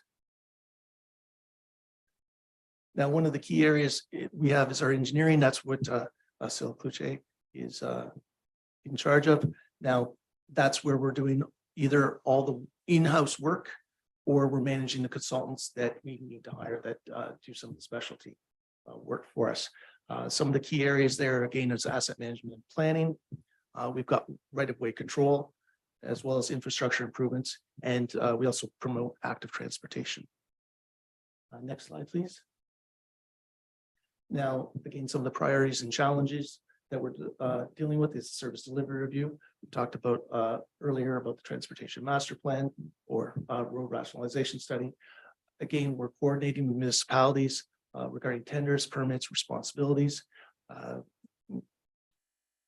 My understanding and from what I've seen, we work fairly well with all the municipalities, and we're just looking for improvements there as we go forward. Some of the townships, similar to our bridge inspector, where we've got them on for 3 terms, they have some renewal contracts, so you can't renew a contract or go in partnership with a township if they're already secured into a contract. Now, what we've noted by a number of people is the changing population, but with that also comes increased level of service expectations, because certain people are coming from a different area and they're used to freeways and really smooth roads. So it's they want different services, but they also expect maybe a different level of service. So that's a challenge that we have to deal with on a daily basis. And then with that goes with the development pressures that we deal with, controlling the right of way and working with our planning department and in the municipalities, as well as the property owners and developers. Again, we mentioned earlier about the technological and regulatory challenges. They're ever changing and evolving. I think everyone knows we've got issues with speeding in our, well, I think across the whole province, people don't really obey the speed limits. So we do speed studies and we do report items to the OPP to see if they could assist at times. We do have vandalism and theft issues with signs, both people and Blue Jays. And the costs for those things, we had protectors that we were using on the 911 signs. The costs for those have gone through the roof. And so we're looking at different options to see if we can bring that back down. So you find a solution, but then it ends up costing too much. So we're looking at that. Again, protection of the environment and the volatility cost of materials and services are an ongoing challenge. Next slide, please. Now, operations kind of the center of everything. That's where it all comes together. We've got the most staff. They're dealing with the fleet and equipment, the patrol yards, and they deal with the roads, the structures, and the rail trail. We have regularly scheduled patrols, both summer and winter. They have different timeframes depending on the class of road and or the rail trail, et cetera. Our staff do a lot of general maintenance, from base repairs and patching to dealing with beavers, maintaining bridges and culverts, brushing, ditching, fencing, guide rail, the whole gamut. Now, some of that we outsource some beaver management to contractors, or we have some brushing being done by contractors as well. So again, it's a decision on what are we efficient at and what can other people do that might be a better value for the county. And with that, we end off with winter plowing and snow removal. Again, we work well with the townships, whereby they'll take some of our roads, and we have agreements over the maintenance of when they take care of our roads or if we help with them. Next slide, please. So another map of the county, and with maintenance, the government has Regulation 23902, which is a provincial maintenance standard. with that, we have three classes of roads, and they really go from speed and volume from class 3 to class 5, with class 3 being the busier, higher speed roads, and class 5 being maybe the slower and less traveled roads. Again, all of our roads are paved, and we have different times to react depending on what the class of road is and what the condition is. We've just put a few items on here where we talk about, say, the road patrol minimum standards. So class 3 road, we have a patroller go out there minimum once every 7 days. Class 4's every 14 days, and the class 5's 30 days. Now, of course, if we get a complaint, we're out there earlier. Any concerns are logged, or if it's all clear, it's also logged. We use those records in defending suits or just scheduling repairs if we need potholes repaired or anything else. Now, in the winter surface conditions, we've shown here that class 3 are targeted as a bare road, class 4 is a center bare, and class 5 is snowpack. Next slide, please.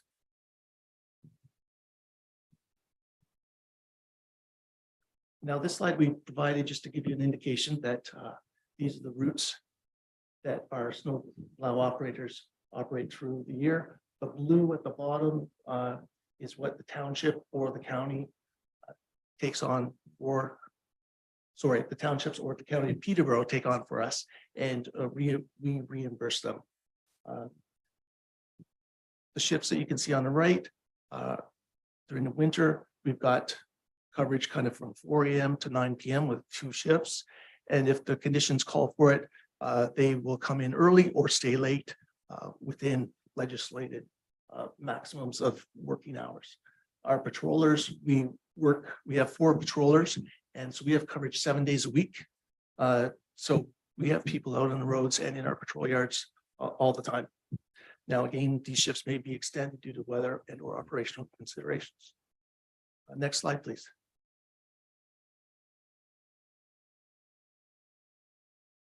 Now, as opposed to the winter, these are the items that our operations people tend to work on during the summer. One of the positive signs is if you see in the middle where it's black, that's patching.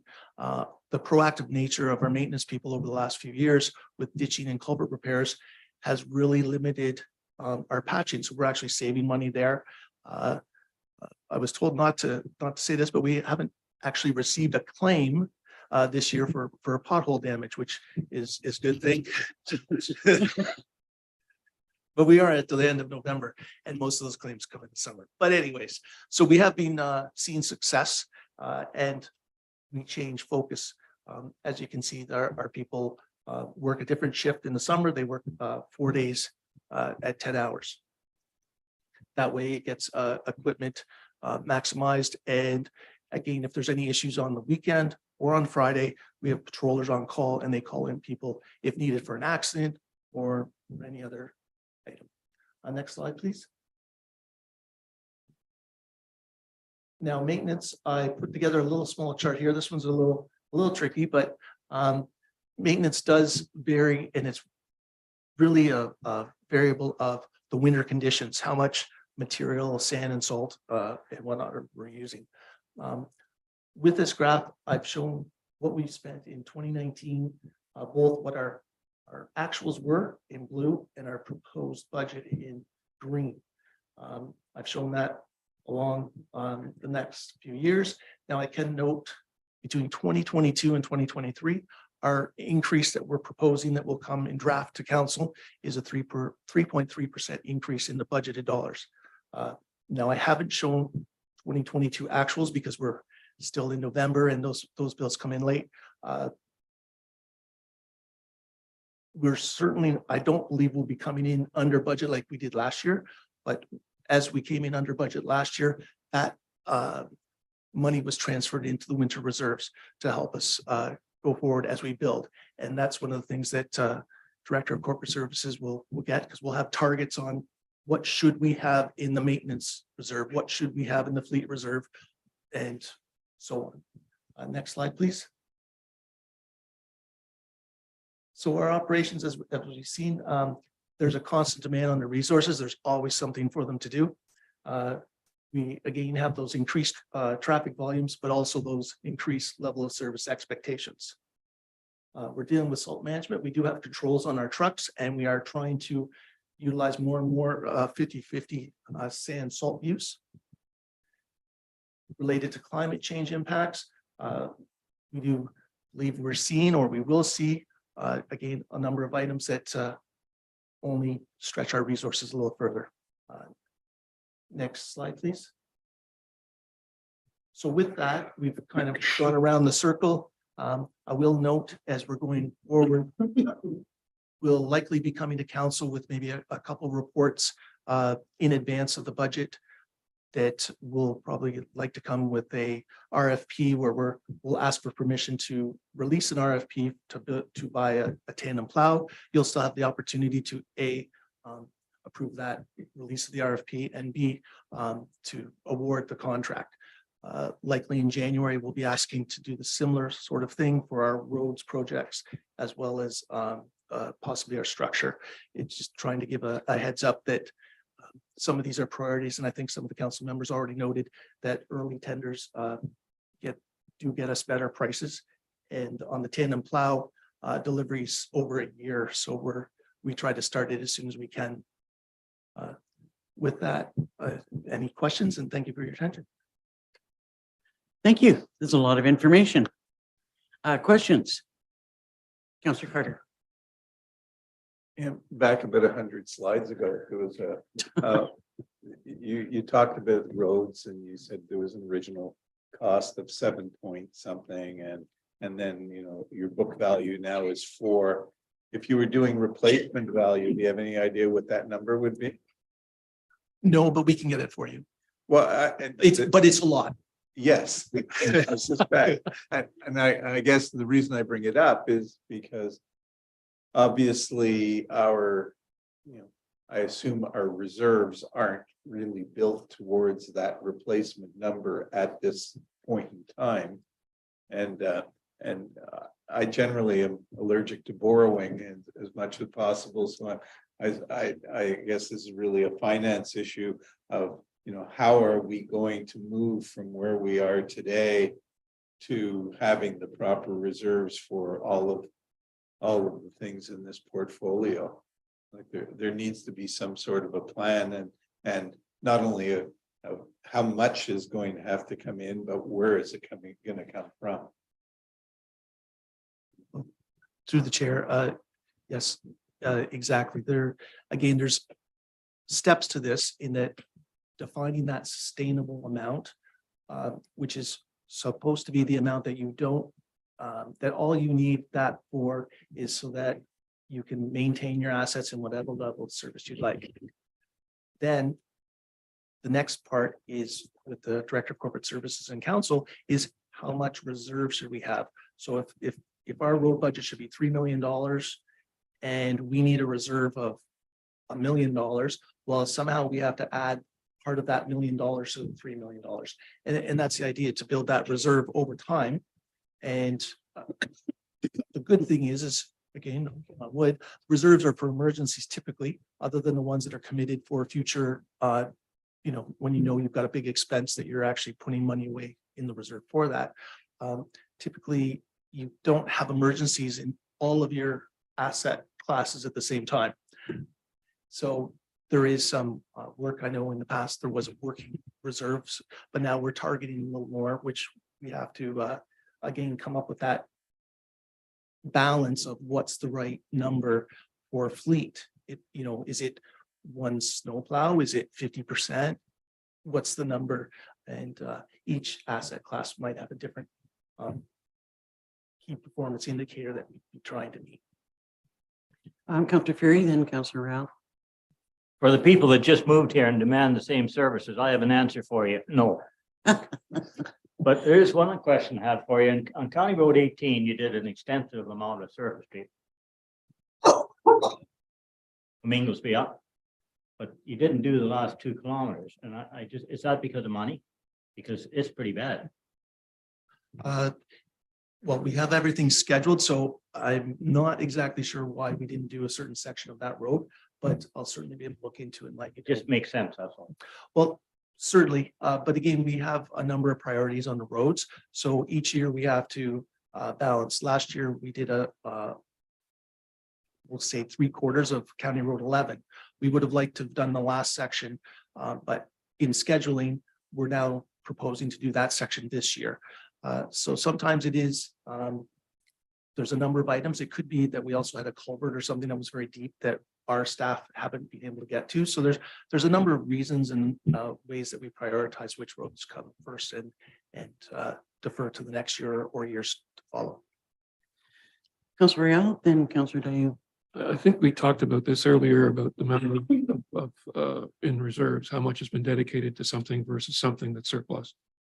So if I'm hearing you correctly, there's a challenge trying to get some effective pricing and delivery on vehicles because they're not passenger vehicles and they're built specifically for whatever it is that we want.